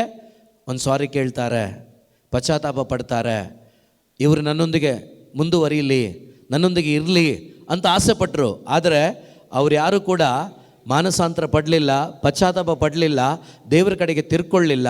ಒಬ್ಬರ ಮೇಲೆ ಒಬ್ಬರು ಕಂಪ್ಲೇಂಟ್ ಹೇಳಕ್ಕೆ ಶುರು ಮಾಡಿದರು. Price the lord. ಹಲ್ಲೆಲೂಯಾ. ಇವತ್ತು ನಮ್ಮ ಕುಟುಂಬಗಳಲ್ಲಿ ಹಾಗೆ, ನಾನು ಸರಿನಾ ನೀನು ಸರಿನಾ, ನಂದು ತಪ್ಪ ನಿಂದು ತಪ್ಪ. ಅವರದೇ ಅಲ್ಲಿ ಮಾಡಿದ್ದು, ಅವ್ರು ಮಾಡಿದ್ದದೇ ಅಲ್ಲಿ. ಆದಾಮನನ್ನು ಕೇಳಿದರು ದೇವರು, ಯಾಕಪ್ಪ ಹಿಂಗೆ ಮಾಡಿದೆ? ನಾನೇನು ಮಾಡಲಿಲ್ಲ. ಮಾಡಿದ್ಯಾರು? ನೀನು ಕೊಟ್ಟಿಯಲ್ವಾ ಈ ಹುಡುಗಿ ನನಗೆ ಹಣ್ಣು ಕೊಟ್ಟಳು, ನಾನು ತಿಂದೆ, ನಂದೇನಿದೆ ತಪ್ಪು? ನಿಮ್ಮದೇನೂ ಇಲ್ಲ ಬಿಡಿ ತಪ್ಪು, ಎಲ್ಲ ದೇವ್ರದೇ. Price the lord. ಯಾರದು ತಪ್ಪು? ಎಲ್ಲ ದೇವ್ರದೇ, ನಮ್ಮದೇನೂ ಇಲ್ಲ, ನಾವೆಲ್ಲ ಭಾಳ ಒಳ್ಳೆಯವರು. ನೋಡಿ, ಅವನು ಆದಾಮ ಹೇಳಿದ್ದು, ನೀನು ಕೊಟ್ಟಂಥ ಈ ಮಹಿಳೆ ನನಗೆ ಹಣ್ಣು ಕೊಟ್ಟಳು, ನಾನು ತಿಂದೆ. ಸರಿ, ಇವನಾದರೂ ಕುಟುಂಬವನ್ನು ಸರಿಪಡಿಸ್ಕೊಳ್ಳಿಕ್ಕೆ ಮನಸ್ಸು ಮಾಡ್ತಾ ಇಲ್ಲ, ನನ್ನ ಕರುಣೆಯನ್ನು ಅನುಭವಿಸ್ಲಿಕ್ಕೆ ಮನಸ್ಸು ಮಾಡ್ತಾ ಇಲ್ಲ. ಇವಳನ್ನಾದರೂ ಕೇಳೋಣ ಅಂತೇಳಿ ಅವಳನ್ನ ಕೇಳಿದ್ರೆ ಅವಳೇನು ಹೇಳಿದ್ಲು? ನೀವು ಸೃಷ್ಟಿ ಮಾಡಿದ್ರಲ್ವ ಹಾವು, ಆ ಸರ್ಪ ಬಂದು ನನ್ನನ್ನು ವಂಚಿಸ್ತು, ನಾನು ವಂಚನೆಗೊಳಗಾದೆ, ನಾನೇನು ಮಾಡಲಿ? ಪ್ರಿಯ ಸಹೋದರ ಸಹೋದರಿ, ಆದಿಯಿಂದಲೂ ಕೂಡ ಆದಾಮ ಮತ್ತು ಏವಾ ಅವರಿಬ್ಬರು ಕೂಡ ಆ ಕುಟುಂಬ ವಿಧೇಯರಾಗಲಿಲ್ಲ, ದೇವರಿಗೆ ವಿಧೇಯವಾಗಲಿಲ್ಲ. ಆ ಕುಟುಂಬ ವಿಧೇಯರಾಗಿದ್ದು ಸೈತಾನನಿಗೆ. ಅದಕ್ಕೆ ನಾವು ಹೊಸ ಒಡಂಬಡಿಕೆಯಲ್ಲಿ ನೋಡುವಾಗ ಒಂದು ಪ್ರಾಮಾಣಿಕವಾದ ಕುಟುಂಬ, ಮಾತೆ ಮರಿಯಳ ಜೋಸೆಫರ ಕುಟುಂಬ. Hallelujah, hallelujah. ಇವತ್ತು ನಾನು ನೀವು ಆದಾಮನ ಅವ್ವಳ ಆ ಕುಟುಂಬವನ್ನು ನಾವು ನಮ್ಮ ಮಾಡೆಲ್ ಆಗಿ ನಾವು ತಗೊಂಡ್ರೆ ಒಂದು ಪೈಸೆ ಪ್ರಯೋಜನ ಆಗೋದಿಲ್ಲ. ನಾವು ನಿಜವಾಗ್ಲೂ ಜೋಸೆಫನಂತೆ ಮತ್ತು ಮರಿಯಳಂತೆ ಅವರ ಜೀವನವನ್ನು ನಾವು ಮಾಡೆಲ್ ಆಗಿ ತಗೊಂಡಾಗ ಖಂಡಿತವಾಗಲೂ ಈ ಭೂಮಿಯಲ್ಲಿ ಮದರ್ ಮೇರಿ ಮತ್ತು ಜೋಸೆಫರು ಹೇಗೆ ಪವಿತ್ರ ಕುಟುಂಬವಾಗಿ ಜೀವಿಸಿದರೋ ಅದೇ ಜೀವನವನ್ನು ಜೀವಿಸಲಿಕ್ಕೆ ನಮಗೆ ಸಾಧ್ಯತೆ ಇದೆ. ಯಾಕೆಂದರೆ ಮಾತೆ ಮರಿಯಳಿಗೆ ಕೊಟ್ಟ ಅದೇ ಪವಿತ್ರಾತ್ಮರೇ ನಿಮಗೂ ದೇವರು ಕೊಟ್ಟಿರೋದು. Praise the lord, hallelujah. ಮಾತೆ ಮರಿಯಳಿಗೆ ಕೊಟ್ಟಂಥ ಅದೇ ಪವಿತ್ರಾತ್ಮರೇ ನಿಮ್ಮಲ್ಲಿ ಕೂಡ ಇರೋದು. ಜೋಸೆಫರಿಗೆ ಕೊಟ್ಟಂತಹ ಅದೇ ಪವಿತ್ರಾತ್ಮರೇ ನಿಮಗೂ ದೇವರು ಕೊಟ್ಟಿರೋದು. ಅವರಿಬ್ಬರು ದೇವರಿಗೆ ವಿಧೇಯರಾಗಿ ಪ್ರಾಮಾಣಿಕರಾಗಿ ಜೀವಿಸಿದ್ದಾದರೆ ನೀವು ಕೂಡ ಅದೇ ಪವಿತ್ರಾತ್ಮರನ್ನು ಪಡೆದುಕೊಂಡು ಆ ಪವಿತ್ರಾತ್ಮನ ಅನ್ಯೋನ್ಯತೆಯಲ್ಲಿ ನೀವು ಜೀವಿಸಿದರೆ ಈ ಭೂಮಿಯಲ್ಲಿ ಅವರು ಜೀವಿಸಿದ ಹಾಗೆ ನಿಮಗೂ ಕೂಡ ಜೀವಿಸಲಿಕ್ಕೆ ಸಾಧ್ಯ ಇದೆ. ಬಟ್ ಯಾಕೆ ಆಗ್ತಾ ಇಲ್ಲ ಅಂದರೆ ಅವರಿಗೆ ಕೊಟ್ಟ ಪವಿತ್ರಾತ್ಮರನ್ನು ಪಡ್ಕೊಂಡು ಆ ಪವಿತ್ರಾತ್ಮನ ನಡೆಸುವಿಕೆಯಲ್ಲಿ ನಡೆದರೂ ನಾವು ಆಗಾಗ ಬರ್ತೀವಿ, ಧ್ಯಾನ ಮಾಡ್ತೀವಿ, ಒಂದು ಸ್ವಲ್ಪ ಪಶ್ಚಾತ್ತಾಪ, ಪಾಪ ನಿವೇದನೆ, ಒಂದು ಸ್ವಲ್ಪ ಕ್ಷಮೆ ಎಲ್ಲ ಕೇಳ್ಕೊಳ್ತೀವಿ. 3 ದಿವಸನೋ 3 ವಾರನೋ ಚೆನ್ನಾಗಿರ್ತೀವಿ, ಮತ್ತು ಯಥಾಸ್ಥಿತಿ. ಯಾಕೆಂದರೆ ನಮ್ಮ ಮರಗಳು ಈ ಒಂದು ಆತ್ಮ ಪವಿತ್ರ ಆತ್ಮನ ಶಕ್ತಿಯಿಂದ ನಾವು ಪ್ರತಿದಿನ ತುಂಬಿಸ್ಕೊಳ್ತಾ ಇಲ್ಲ, ಆ ಅಭಿಷೇಕವನ್ನು ತುಂಬಿಸ್ಕೊಳ್ತಾ ಇಲ್ಲ. ಯಾವ ಮನುಷ್ಯ, ಯಾವ ಕುಟುಂಬದಲ್ಲಿರ್ತಕ್ಕಂಥ ಗಂಡ ಹೆಂಡತಿ ಇಬ್ಬರೂ ಕೂಡ ಪವಿತ್ರ ಆತ್ಮರಿಂದ ತುಂಬಲ್ಪಡ್ತಾರೋ, ಪವಿತ್ರ ಆತ್ಮನ ಅಭಿಷೇಕದಲ್ಲಿ ನಡೆಸಲ್ಪಡ್ತಾರೋ ಆ ಕುಟುಂಬ ದೇವರಿಗೆ ಮೆಚ್ಚುಗೆ ಆಗಿರ್ತದೆ. ಮಾತ್ರವಲ್ಲ, ಈ ಭೂಮಿಯಲ್ಲಿ ಆ ಕುಟುಂಬದ ಮುಖಾಂತರ ದೇವರ ಮಹಿಮೆ ಬೆಳಗಲ್ಪಡ್ತದೆ. ಹಾಲೆಲೂಯ. ಅದರಿಂದಲೇ ಇಲ್ಲಿ ಯೇಸು ಹೇಳಿದ್ದು, ಒಳ್ಳೆಯ ಮರ ಕೆಟ್ಟ ಫಲವನ್ನು ಕೊಡೋದಿಲ್ಲ, ಕೆಟ್ಟ ಮರ ಒಳ್ಳೆ ಫಲ ಕೊಡೋಕ್ಕಾಗೋದಿಲ್ಲ. ಅದರಿಂದ ತಂದೆ ತಾಯಿಗಳಿಬ್ಬರೂ ಕೂಡ ದೇವರ ದೃಷ್ಟಿಯಲ್ಲಿ ದೈವ ಭಕ್ತರಾಗಿ ಅಭಿಷೇಕದಲ್ಲಿ ಜೀವಿಸುವಾಗ, ಅವರಿಬ್ಬರು ಒಂದಾಗಿ ಬದುಕುವಾಗ ಅವರಿಬ್ಬರಿಗೆ ಖಂಡಿತವಾಗಲೂ ಅಭಿಷೇಕದ ಮಕ್ಕಳನ್ನು ದೇವರು ಕೊಡ್ತಾರೆ. Hallelujah, hallelujah, hallelujah. ಇವತ್ತು ನಮ್ಮ ಮಕ್ಕಳ ಬಗ್ಗೆ ನಮಗೆ ಕಂಪ್ಲೇಂಟ್ ಇದೆಯಾ ಹೇಳಲಿಕ್ಕೆ? ಬೇಕಾದಷ್ಟಿದೆ. ನಮ್ಮ ಮಕ್ಕಳ ಬಗ್ಗೆ ಕಂಪ್ಲೇಂಟ್ ಹೇಳಲಿಕ್ಕೆ ನಮಗೆ ಇದೆಯಾ? ಏನಾದರೂ ಇದೆಯಾ? ಒಂದಾದರೂ ಇದೆಯಾ? ತುಂಬ ಇದೆ, ಬೇಕಾದಷ್ಟಿದೆ. Price the lord. ಹೇಳಕ್ಕೆ ಬಿಟ್ಟರೆ ನನಗಿಂತ ನೀವೇ ಜಾಸ್ತಿ ಹೇಳ್ಬಿಡ್ತೀರಿ. ಇಲ್ಲಿ ಬಂದು ನಿಲ್ಲಿಸ್ಬಿಟ್ರೆ ಸಂಜೆ ತನಕ ಮೈಕ್ ಕೂಡ ಕೊಡೋಲ್ಲ ನನಗೆ, ಅಲ್ವಾ? ಅಷ್ಟಿದೆ ಹೇಳಲಿಕ್ಕೆ. ಅವರ ಆ ಸ್ಥಿತಿಗೆ ಕಾರಣ ಅವರಲ್ಲ, ತಂದೆ ತಾಯಿಗಳಾದ ನೀವೇ. ಆ ಮಕ್ಕಳ ಆ ಪರಿಸ್ಥಿತಿಗೆ ಕಾರಣ ಖಂಡಿತವಾಗ್ಲೂ ಅವರಲ್ಲ, ಮಾಧ್ಯಮವಲ್ಲ, ಅವರನ್ನು ಬೆಳೆಸಿದ ತಂದೆ ತಾಯಿಗಳು. ಪ್ರಿಯ ಸಹೋದರ ಸಹೋದರಿ, ಒಳ್ಳೆಯ ಮರ ಅಂದರೆ ನಾನು ಪವಿತ್ರಾತ್ಮ ಭರಿತನಾಗಿ, ಹೆಂಡತಿ ಪವಿತ್ರಾತ್ಮ ಭರಿತಳಾಗಿ ಜೀವಿಸುವಾಗ, ದೇವರ ಅನ್ಯೋನ್ಯತೆಯಲ್ಲಿ ಜೀವಿಸುವಾಗ, ಅನ್ಯೋನ್ಯತೆಯಲ್ಲಿ ಬದುಕುವಾಗ, ಅವರಿಬ್ಬರ ಜೀವನ ಪವಿತ್ರಾತ್ಮನ ನಡೆಸುವಿಕೆಯಲ್ಲಿ ನಡೆಯುವಾಗ, ಅವರು ಒಂದಾಗಿ ಜೀವಿಸುವಾಗ ಅವರಿಗೆ ಸಿಗುವಂಥ ಫಲಗಳು ಕೂಡ ಪವಿತ್ರಾತ್ಮ ಭರಿತವಾಗಿಯೇ ಇರ್ತದೆ. Praise the lord, hallelujah. ಈಗ ನನಗಿರೋದಂತಾನೆ ನಾನು ಹಂಚ್ತೀನಿ ನನ್ನ ಮಕ್ಕಳಿಗೆ. ನನಗೆ ಇಲ್ಲದೆ ಇರೋದನ್ನು ಹಂಚಕ್ಕಾಗುತ್ತಾ? ಖಂಡಿತ ಇಲ್ಲ. ಯಾವ ರೀತಿ ಆದಾಮನಿಂದ ಪಾಪ ಎಲ್ಲ ಮಾನವರಿಗೆ ಸಿಕ್ತೋ ಅದೇ ಪ್ರಕಾರ ಪವಿತ್ರಾತ್ಮರಿಲ್ಲದ ಕುಟುಂಬಗಳ ಮುಖಾಂತರ ಖಂಡಿತವಾಗಲೂ ಈ ಲೋಕನ ಸಿಗೋದು ಮಕ್ಕಳಿಗೆ. ಅದರಿಂದನೇ ಮಕ್ಕಳು ಈ ಲೋಕವನ್ನು ಅಷ್ಟು ಪ್ರೀತಿಸ್ತಾ ಇದ್ದಾರೆ. ಅವರು ಪ್ರೀತಿಸ್ತಾ ಇದ್ದಾರೆ ಅಂದರೆ ಕಾರಣ ಏನು? ತಂದೆ ತಾಯಿಗಳು ಪ್ರೀತಿಸಿದ್ದು ಕೂಡ ಅದನ್ನೇ ಕೊಟ್ಟಿರೋದು. ನೀವೇನು ಕೊಡ್ತೀರೋ ಅದು ಅವರು ಪಡ್ಕೊಂಡಿದ್ದಾರೆ. Hallelujah, hallelujah, hallelujah, hallelujah. ನೀವೊಂದನ್ನು ಬಿತ್ತನೆ ಮಾಡಿ ಬೇರೆ ಇನ್ನೊಂದನ್ನು ಬಯಸಿದರೆ ಅದು ಸಿಗುತ್ತಾ? ಮಾವಿನ ಮರವನ್ನು ನೆಟ್ಟು ಅದರಿಂದ ನೀವು ಬೇರೆ ಹಣ್ಣನ್ನು ಬಯಸಿದರೆ ಸಿಗುತ್ತಾ? ಸಿಗೋದಿಲ್ಲ.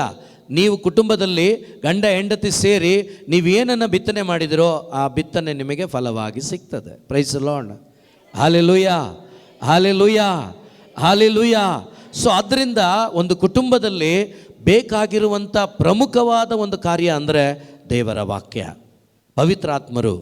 ಆಗ ಆ ಕುಟುಂಬವನ್ನು ನೀವು ಸರಿಪಡಿಸ್ಕೊಳ್ಳಿಕ್ಕೆ ನಿಮಗೆ ಸಾಧ್ಯವಾಗ್ತದೆ ಪ್ರಿಯರೇ, ಸಾಧ್ಯತೆ ಇದೆ. ಯಾಕಂದರೆ ಅನೇಕ ಬಾರಿ ನಾನೇ ಹೇಳಿದ್ದೇನೆ ಕೆಲವೊಂದು ವಿಷಯವನ್ನು. ನೀವು ತೋಬಿಯಾಸನ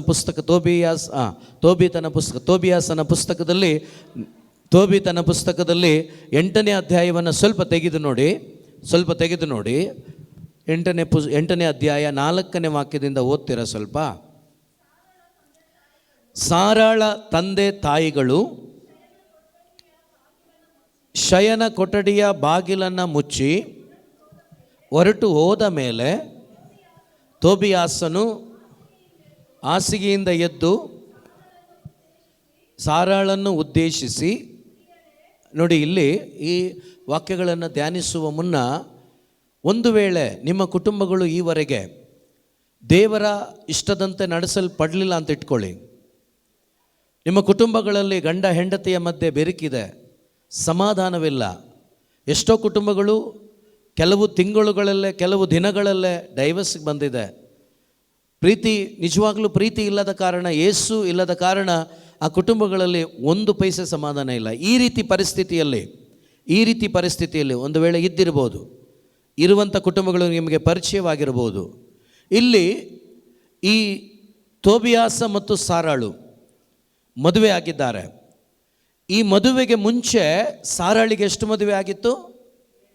7 ಮದುವೆ ಆಗಿದೆ. ಎಷ್ಟು ಮದುವೆ? 7 ಮದುವೆ ಆಗಿದೆ. ಈ 7 ಮದುವೆಯಲ್ಲೂ ಕೂಡ ಮೊದಲ ರಾತ್ರಿ ಗಂಡನೊಂದಿಗೆ ಜೀವಿಸುವ ಮುನ್ನವೇ ಇವಳ ಜೊತೆಗಿದ್ದಂಥ ಸೈತಾನ ಯಾರನ್ನ ಸಾಯಿಸ್ತಾ ಇತ್ತು? ಗಂಡನನ್ನು ಸಾಯಿಸ್ತಾ ಇತ್ತು. Praise the lord. Hallelujah, hallelujah, hallelujah. ನೋಡಿ, ನೀವು ಆಕೆ 1ನೇ ಅಧ್ಯಾಯದಿಂದನೇ ಓದ್ಕೊಂಡು ಬಂದು ನೋಡಿ. ಈಕೆ ಕೂಡ ಪ್ರಾರ್ಥಿಸ್ತಾ ಇದ್ಲು. ಪ್ರಾರ್ಥನೆ ಮಗಳು ಇವಳು ಕೂಡ. ಸೈತಾನ ಯಾವ ರೀತಿ ಕುಟುಂಬಗಳನ್ನು ನಷ್ಟಪಡಿಸ್ತಾನಂದರೆ, ಸೈತಾನ ಯಾವ ರೀತಿ ಕುಟುಂಬಗಳನ್ನು ಕತ್ಲೆಗೆ ತಳ್ತಾನಂದರೆ ನಿಮಗೆ ಊಹೆ ಮಾಡಲಿಕ್ಕಾಗಲ್ಲ. ಅವನು ಕುತಂತ್ರಿ, ಅವನು ಸುಳ್ಳುಗಾರ, ಅವನು ಮೋಸ ವಂಚಕ ಅವನು. ಅದಕ್ಕೆ ಯೇಸು ಹೇಳಿದ್ದು, ಕಳ್ಳನು ಬರುವುದು ಕದಿಯಲು, ಕೊಲ್ಲಲು, ನಾಶ ಮಾಡಲು. Hallelujah, hallelujah. ಸೊ ಸೈತಾನನಿಗೆ ಕುಟುಂಬಗಳು ಅಂದರೆ ಭಾಳ ಇಷ್ಟ. ಏನಕ್ಕೆ? ನಾಶ ಮಾಡಲಿಕ್ಕೆ, ಹಾಳು ಮಾಡಲಿಕ್ಕೆ. ಮೊಟ್ಟ ಮೊದಲನೇ ಕುಟುಂಬ ಆದಾಮನ ಅವ್ವಳ ಕುಟುಂಬ. ಪ್ರಿಯರೇ, ಅಲ್ಲಿ ಎಂಟ್ರಿ ಆದವನು ಯಾರನ್ನು ಹಾಳು ಮಾಡಲಿಕ್ಕೆ? ಆದಾಮನ ಅವ್ವಳ ಸಂಬಂಧವನ್ನು ಯಾರಿಂದ ಕಿತ್ತಾಕ್ಲಿಕ್ಕೆ? ದೇವರಿಂದ ಕಿತ್ತಾಕ್ಲಿಕ್ಕೆ. ದೇವರಿಂದ ಕಿತ್ತಾಕಬೇಕಾದ್ರೆ ಮೊದಲು ಇವರಿಬ್ಬರನ್ನ ಬೇರೆ ಮಾಡಬೇಕು. Hallelujah, hallelujah. ಇವರಿಬ್ಬರು ಒಟ್ಟಾಗಿದ್ದರೆ ಕೆಲಸ ಆಗೋದಿಲ್ಲ. ಅದಕ್ಕೆ ಇವರಿಬ್ಬರ ಮಧ್ಯೆ ಅವನು ವಿಷದ ಬೀಜವನ್ನು ಬಿತ್ತನೆ ಮಾಡ್ದ, ಇವರಿಬ್ಬರನ್ನು ಬೇರೆ ಮಾಡ್ದ, ಕೊನೆಗೆ ದೇವರಿಂದನೂ ಬೇರೆ ಮಾಡ್ದ. ಅದೇ ಪ್ರಕಾರ ಇವತ್ತು ಕೂಡ ಅದೇ ಸೈತಾನ ವಂಚನೆ ಮಾಡ್ತಿದ್ದಾನೆ ಕುಟುಂಬಗಳಲ್ಲಿ. ಅದಕ್ಕೆ ಯೇಸು ಹೇಳಿದ್ದು, ಕಳ್ಳನು ಬರ್ತಾನೆ. ಕಳ್ಳನು ಬರೋದು ಹೇಳ್ತಾನ? ಯಾವ ರೀತಿ ಬರ್ತಾನಂತ ಗೊತ್ತಾಗುತ್ತಾ? ಖಂಡಿತ ಗೊತ್ತಾಗೋದಿಲ್ಲ. ಗೊತ್ತಾದರೆ ನೀವು ಹುಷಾರಾಗ್ಬಿಡ್ತೀರಾ. ಭಾಳ ಜಾಣರಲ್ಲ ನೀವು. ಅದಕ್ಕೆ ನೀವು ಹುಷಾರಾಗ್ಬಿಡ್ತೀರಾ ಅಂತೇಳಿ ಅವನೇನು ಮಾಡ್ತಾನೆ? ಕಳ್ಳನ ಹಾಗೆ ಬರ್ತಾನೆ. ಏನಕ್ಕೆ? ಕದಿಯಲು. ಏನನ್ನ? ನಿಮ್ಮ ಆತ್ಮವನ್ನು, ನಿಮ್ಮ ಆತ್ಮಿಕವಾದ ಸಂಪತ್ತನ್ನು, ನಿಮ್ಮ ಆಧ್ಯಾತ್ಮಿಕ ಜೀವನವನ್ನು ಅವನು ನಾಶ ಮಾಡಲಿಕ್ಕೆ ಬರೋದು. ನಿಮ್ಮ ಶರೀರದ ಯಾವುದನ್ನು ಕೂಡ ಹಾಳು ಮಾಡಲಿಕ್ಕಲ್ಲ. ಈ ಶರೀರದ ಆಸೆಗಳನ್ನು ಕೊಟ್ಟು ನಿಮ್ಮ ಆತ್ಮಿಕ ಜೀವನವನ್ನು ನಾಶಪಡಿಸ್ತಾನೆ. ಗಂಡನನ್ನು ಒಂದು ಕಡೆ, ಹೆಂಡತಿಯನ್ನು ಒಂದು ಕಡೆ, ಮಕ್ಕಳನ್ನು ಒಂದು ಕಡೆ ಬಿಟ್ಟು ನಮ್ಮ ಕುಟುಂಬಗಳನ್ನು ನಾಶ ಮಾಡಿಬಿಡ್ತಾನೆ. ಸೊ ಈ ಸಾರಳಿಗೆ 7 ಮದುವೆ ಆಗಿ 7 ಜನ ಗಂಡಸರು ಕೂಡ ಸತ್ತೋಗಿದ್ದಾರೆ. ಇದನ್ನು ಮಾಡಿದ್ದು ಅಲ್ಲಿ ಬೈಬಲ್ ಹೇಳುತ್ತೆ ಸೈತಾನ. ಇವಳಿಗೆ ಭಾಳ ನೋವಾಗುತ್ತೆ, ಭಾಳ ಗೋಳಾಡ್ತಾಳೆ, ಪ್ರಾರ್ಥನೆ ಕೂಡ ಮಾಡ್ತಾಳೆ. ಪ್ರಾರ್ಥನೆ ಎಲ್ಲ ಆದಮೇಲೆ ಸ್ವಲ್ಪ ದಿನಗಳಾದ ಮೇಲೆ, ಸ್ವಲ್ಪ ಕಾಲವಾದ ಮೇಲೆ ಇವಳಿಗೆ ಮದುವೆ ಆಗಿದೆ. ಈಗ ಮದುವೆ ಆದ ಮೇಲೆ ಈಗ ತೋಬಿಯಾಸನನ್ನು ಮತ್ತು ಸಾರಳನ್ನು ಕೊಠಡಿಗೆ ಬಿಟ್ಟಿದ್ದಾರೆ. ಕೊಠಡಿಗೆ ಬಿಟ್ಟಂಥ ತಂದೆ ತಾಯಿಗಳು ಅವಮಾನ ಗ್ಯಾರಂಟಿ. ಏನು ಗ್ಯಾರಂಟಿ? ಅವಮಾನ ಗ್ಯಾರಂಟಿ. ಆದ್ದರಿಂದ ಬೆಳಗ್ಗೆ ಬೇಡ, ರಾತ್ರಿ ಯಾರು ನೋಡದಂಥ ಅವಸ್ಥೆಯಲ್ಲಿ ನಾವು ಹೋಗಿ ಏನು ಮಾಡೋಣ? ಸಮಾಧಿಯನ್ನು ಅಗೆದು ಬರೋಣ. ನೋಡಿ, ಇಂಥ ಪರಿಸ್ಥಿತಿಗಳಲ್ಲೂ ಕೂಡ ಇವತ್ತು ಕುಟುಂಬಗಳಿದೆ. ಸಮಾಧಿಗೆ ಹೋಗದೆ ಇರ್ಬೋದು, ಆತ್ಮಗಳಲ್ಲಿ ಸತ್ತೋಗಿದಾರಲ್ವಾ, ಸಮಾಧಿಗಿಂತ ಮೋಸ ಅಲ್ವಾ ಅದು? ಶರೀರ ಸಮಾಧಿಗೆ ಹೋಗೋದಕ್ಕಿಂತ ನಮ್ಮ ಆತ್ಮ ಸತ್ತೋದ್ರೆ, ಕುಟುಂಬಗಳಲ್ಲಿ ಇಬ್ಬರಲ್ಲೂ ಆತ್ಮಿಕವಾದ ಜೀವನ ಇಲ್ಲ ಅಂದರೆ ಆ ಶವಕ್ಕಿಂತಲೂ ಮೋಸದ ಜೀವನ ಇದು. Praise the lord. ಆತ್ಮದಲ್ಲಿ ಸತ್ತು ಶರೀರದಲ್ಲಿ ಬದುಕಿದ್ದು ಏನು ಪ್ರಯೋಜನವೂ ಇಲ್ಲ, ಸತ್ತ ಅವಸ್ಥೆನೇ ಅದು ಕೂಡ. Praise the lord, hallelujah. ಇವತ್ತು ಒಂದೊಂದು ಕುಟುಂಬಗಳಿಗೆ ಕರೆ ಕೊಡ್ತಾ ಇದ್ದಾರೆ ದೇವರು. ಒಂದೊಂದು ಕುಟುಂಬಗಳಿಗೆ ಹೇಳ್ತಿದ್ದಾರೆ, ನಿನ್ನ ಕುಟುಂಬ ಉಜ್ಜೀವಿಸಲ್ಪಡಬೇಕು, ನಿನ್ನ ಕುಟುಂಬ ಆತ್ಮಿಕವಾಗಿ ಜೀವಕ್ಕೆ ಬರಬೇಕು, ನಿನ್ನ ಕುಟುಂಬದಲ್ಲಿರುವ ಮಕ್ಕಳ ಜೀವನ ಆಶೀರ್ವದಿಸಲ್ಪಡಬೇಕು. ಅದಕ್ಕೆ ಒಂದೇ ಒಂದು ಮಾರ್ಗ, ದೇವರ ವಾಕ್ಯ, ಪರಿಶುದ್ಧಾತ್ಮರು ಪ್ರಿಯರೇ. ಸೊ ಇಲ್ಲಿ ಇವಳನ್ನು ಒಳಗಡೆ ಬಿಟ್ಟು ಇವ್ರು ಹೋಗಿದ್ದಾರೆ, ಕಾರಣ ಸಮಾಧಿಯನ್ನು ಅಗಿಲಿಕ್ಕಾಗಿ. ಆದರೆ ಮದುವೆ ಆದಂಥ ತೋಬಿಯಾಸ ಮತ್ತು ಸಾರಾಳು ಪ್ರಿಯರೇ, ದಯವಿಟ್ಟು ಅರ್ಥ ಮಾಡ್ಕೊಳ್ಳಿ, ಈಗ ಸ್ವತಂತ್ರವಾಗಿದ್ದಾರೆ. ಆ ರಾತ್ರಿ ಮಲಗುವ ಮುನ್ನ ತೋಬಿಯಾಸನ ಪ್ರಾರ್ಥನೆ ಎಷ್ಟು ಚೆನ್ನಾಗಿದೆ ನೋಡಿ. ಇವತ್ತು ನಿಜವಾಗಲೂ ಮದುವೆಯಾದ ಗಂಡಸರು, ಕುಟುಂಬದ ಹಿರಿಯರು ಯಾರೆಲ್ಲ ನಾವಿದ್ದೀವಿ, ನಿಜವಾಗಲೂ ದೇವರ ಅನ್ಯೋನ್ಯತೆಯಲ್ಲಿ ಇದ್ದುಕೊಂಡು ದೇವರ ವಾಕ್ಯದಲ್ಲಿ ಬೇರೂರಿ ಪವಿತ್ರಾತ್ಮ ಭರಿತರಾಗಿ ನೀವು ಪ್ರಾರ್ಥಿಸಿ ನೋಡಿ, ನಿಮ್ಮ ಮನೆಯನ್ನು ಯಾವ ಸೈತಾನ ಕೂಡ ತಾಕ್ಲಿಕ್ಕಾಗೋದಿಲ್ಲ, ಮುಟ್ಲಿಕ್ಕಾಗೋದಿಲ್ಲ. ಅಷ್ಟು ಶಕ್ತಿಯುತವಾದ ಆಯುಧವಾಗಿದೆ ಪ್ರಾರ್ಥನೆ ಮತ್ತು ಪವಿತ್ರಾತ್ಮರು. ಇವತ್ತು ನಮ್ಮ ಜೀವಿತದಲ್ಲಿ ಒಂದು ಸ್ವಲ್ಪನೂ ಕೂಡ ಅದರ ಬಗ್ಗೆ ಕಾಳಜಿ ಇಲ್ಲ ಪ್ರಿಯರೇ. ಯಾಕೆ ಅಂದರೆ ನೋಡಿ, ನಮಗೆ ಕುಟುಂಬ ಸಮೇತರಾಗಿ ಧ್ಯಾನಕ್ಕೆ 4 ಮಂದಿ ಇದ್ದರೆ 4 ಮಂದಿ, 6 ಮಂದಿ ಇದ್ದರೆ 6 ಮಂದಿ, ನನ್ನನ್ನು ಸೇರಿಸಿ ನಾನು ಹೇಳ್ತಾ ಇದ್ದೀನಿ. ಕುಟುಂಬವಾಗಿ ಬಂದು ಧ್ಯಾನ ಮಾಡಿದ್ದು ಎಲ್ಲಾದರೂ ನೀವು ನೋಡಿದ್ದೀರಾ? ಮಾಡಿದರೂ ಕೂಡ ಯಾವಾಗ ಗೊತ್ತಾ, 4 ವರ್ಷಕ್ಕೋ 3 ವರ್ಷಕ್ಕೋ ಒಂದು ಸಾರಿ. ಅದು ಪಿಕ್ನಿಕ್ ಥರ, ಧ್ಯಾನಕ್ಕೆ ಹೋಗೋ ಥರ ಅಲ್ಲ. ಡಿವೈನ್ಗೆ ಹೋಗೋಣ, ಅಲ್ಲೋಗಿ ಏನು ಮಾಡೋಣ, ಧ್ಯಾನ ಮಾಡೋಣ, ಹಂಗೆ ಎಲ್ಲ ನೋಡ್ಕೊಂಬಂದ್ಬಿಡೋಣ, ಆವಾಗಲೇ ಬರೋದು. ಇಲ್ಲಾಂದರೆ ಬರೋದಿಲ್ಲ. ಬರೀ ಧ್ಯಾನ ಅಂತೇಳಿ ಯಾರೂ ಬರೋದಿಲ್ಲ. ಹಂಗೆ ಸುತ್ತಾಡ್ಕೊಂಡು ಬರೋಣ ಅಂತೇಳಿ ರೆಡಿ. ಆವಾಗ ಸ್ವಲ್ಪ ಮಟ್ಟಿಗೆ ಇಲ್ಲಿ ಧ್ಯಾನದಲ್ಲಿ ಮನಸ್ಸಿರೋದಿಲ್ಲ. ಧ್ಯಾನದಲ್ಲಿ ಕೂತಾಗಲೂ ಕೂಡ ಮನಸ್ಸಲ್ಲ, ಎಲ್ಲಿ ಅಲ್ಲಿಗೆ ಹೋಗ್ತೀನಿ ಅಂತ ಹೇಳಿದಾರಲ್ಲ, ಅಲ್ಲಿ ಕರ್ಕೊಂಡು ಹೋಗ್ತೀನಿ ಅಂತ ಹೇಳಿದಾರಲ್ಲ, ಅಲ್ಲಿ ಒಳ್ಳೆ ಟ್ರಿಪ್ ಆಗುತ್ತೆ, ಒಳ್ಳೆ ನೀರಲ್ಲಿ ಆಡ್ಬೋದು, ಇದೇ ತಲೆಯಲ್ಲಿ ಓಡ್ತಾ ಇರ್ತದೆ. ಆತ್ಮಿಕವಾಗಿ ಏನೂ ಇರಲ್ಲ. Praise the lord, hallelujah, hallelujah. ಈಗ ತೋಬಿಯಾಸನ ಪ್ರಾರ್ಥನೆ ಎಷ್ಟು ಚೆನ್ನಾಗಿದೆ ನೋಡಿ ಪ್ರಿಯರೇ. ಪ್ರಿಯಳೇ, ಎದ್ದೇಳು ಪ್ರಾರ್ಥಿಸೋಣ, ನಮಗೆ ಕರುಣೆಯನ್ನು ರಕ್ಷಣೆಯನ್ನು ದಯಪಾಲಿಸಲೆಂದು ಸರ್ವೇಶ್ವರನನ್ನು ಕೇಳಿಕೊಳ್ಳೋಣ. ನೋಡಿ, ಈ ಮಗನ ಪ್ರಾರ್ಥನೆಯಿಂದ ಇವಳ ಕುಟುಂಬ, ಈತನ ಕುಟುಂಬ ಆ ಸೈತಾನನಿಂದ ಏನಾಯಿತು, ಬಿಡುಗಡೆಯನ್ನು ಪಡ್ಕೊಳ್ತು. ಈತನು ದೈವ ಭಕ್ತನಾದ್ದರಿಂದ ದೇವರಿಗೆ ವಿಧೇಯನಾಗಿ, ದೇವರ ವಾಕ್ಯಕ್ಕೆ ವಿಧೇಯನಾಗಿ ಬದುಕಿದ ಕಾರಣ 7 ದೆವ್ವಗಳನ್ನು ಒಳಗೊಂಡ ಆ ಒಂದು ಸಾರಾಳ ಜೀವಿತದಲ್ಲಿ ಈತನ ಪ್ರಾರ್ಥನೆಯ ಮುಖಾಂತರ ಒಂದು ಬಿಡುಗಡೆ ಸಿಕ್ತು. ಮಾತ್ರವಲ್ಲ, ಇವಳಿಗೆ ಒಂದು ಜೀವನ ಸಿಕ್ತು. ಸಿಕ್ಕಿದಂಥ ಈ ಮನುಷ್ಯ ಆ ರಾತ್ರಿ ತನ್ನ ಶಾರೀರಿಕವಾದ ಆಸೆ ನೆರವೇರಿಸ್ಕೊಳ್ಳಿಕ್ಕೆ ಅವನು ಮನಸ್ಸು ಮಾಡ್ತಾ ಇಲ್ಲ. ಬದಲಾಗಿ ಈ ಒಂದು ಅದ್ಭುತಕರವಾದ ಕಾರ್ಯವನ್ನು ಮಾಡಿದ ದೇವರಿಗೆ ಸ್ತೋತ್ರ ಮಾಡಲಿಕ್ಕೆ ಅವನು ಮನಸ್ಸು ಮಾಡ್ತಾ ಇದ್ದಾನೆ. Praise the lord.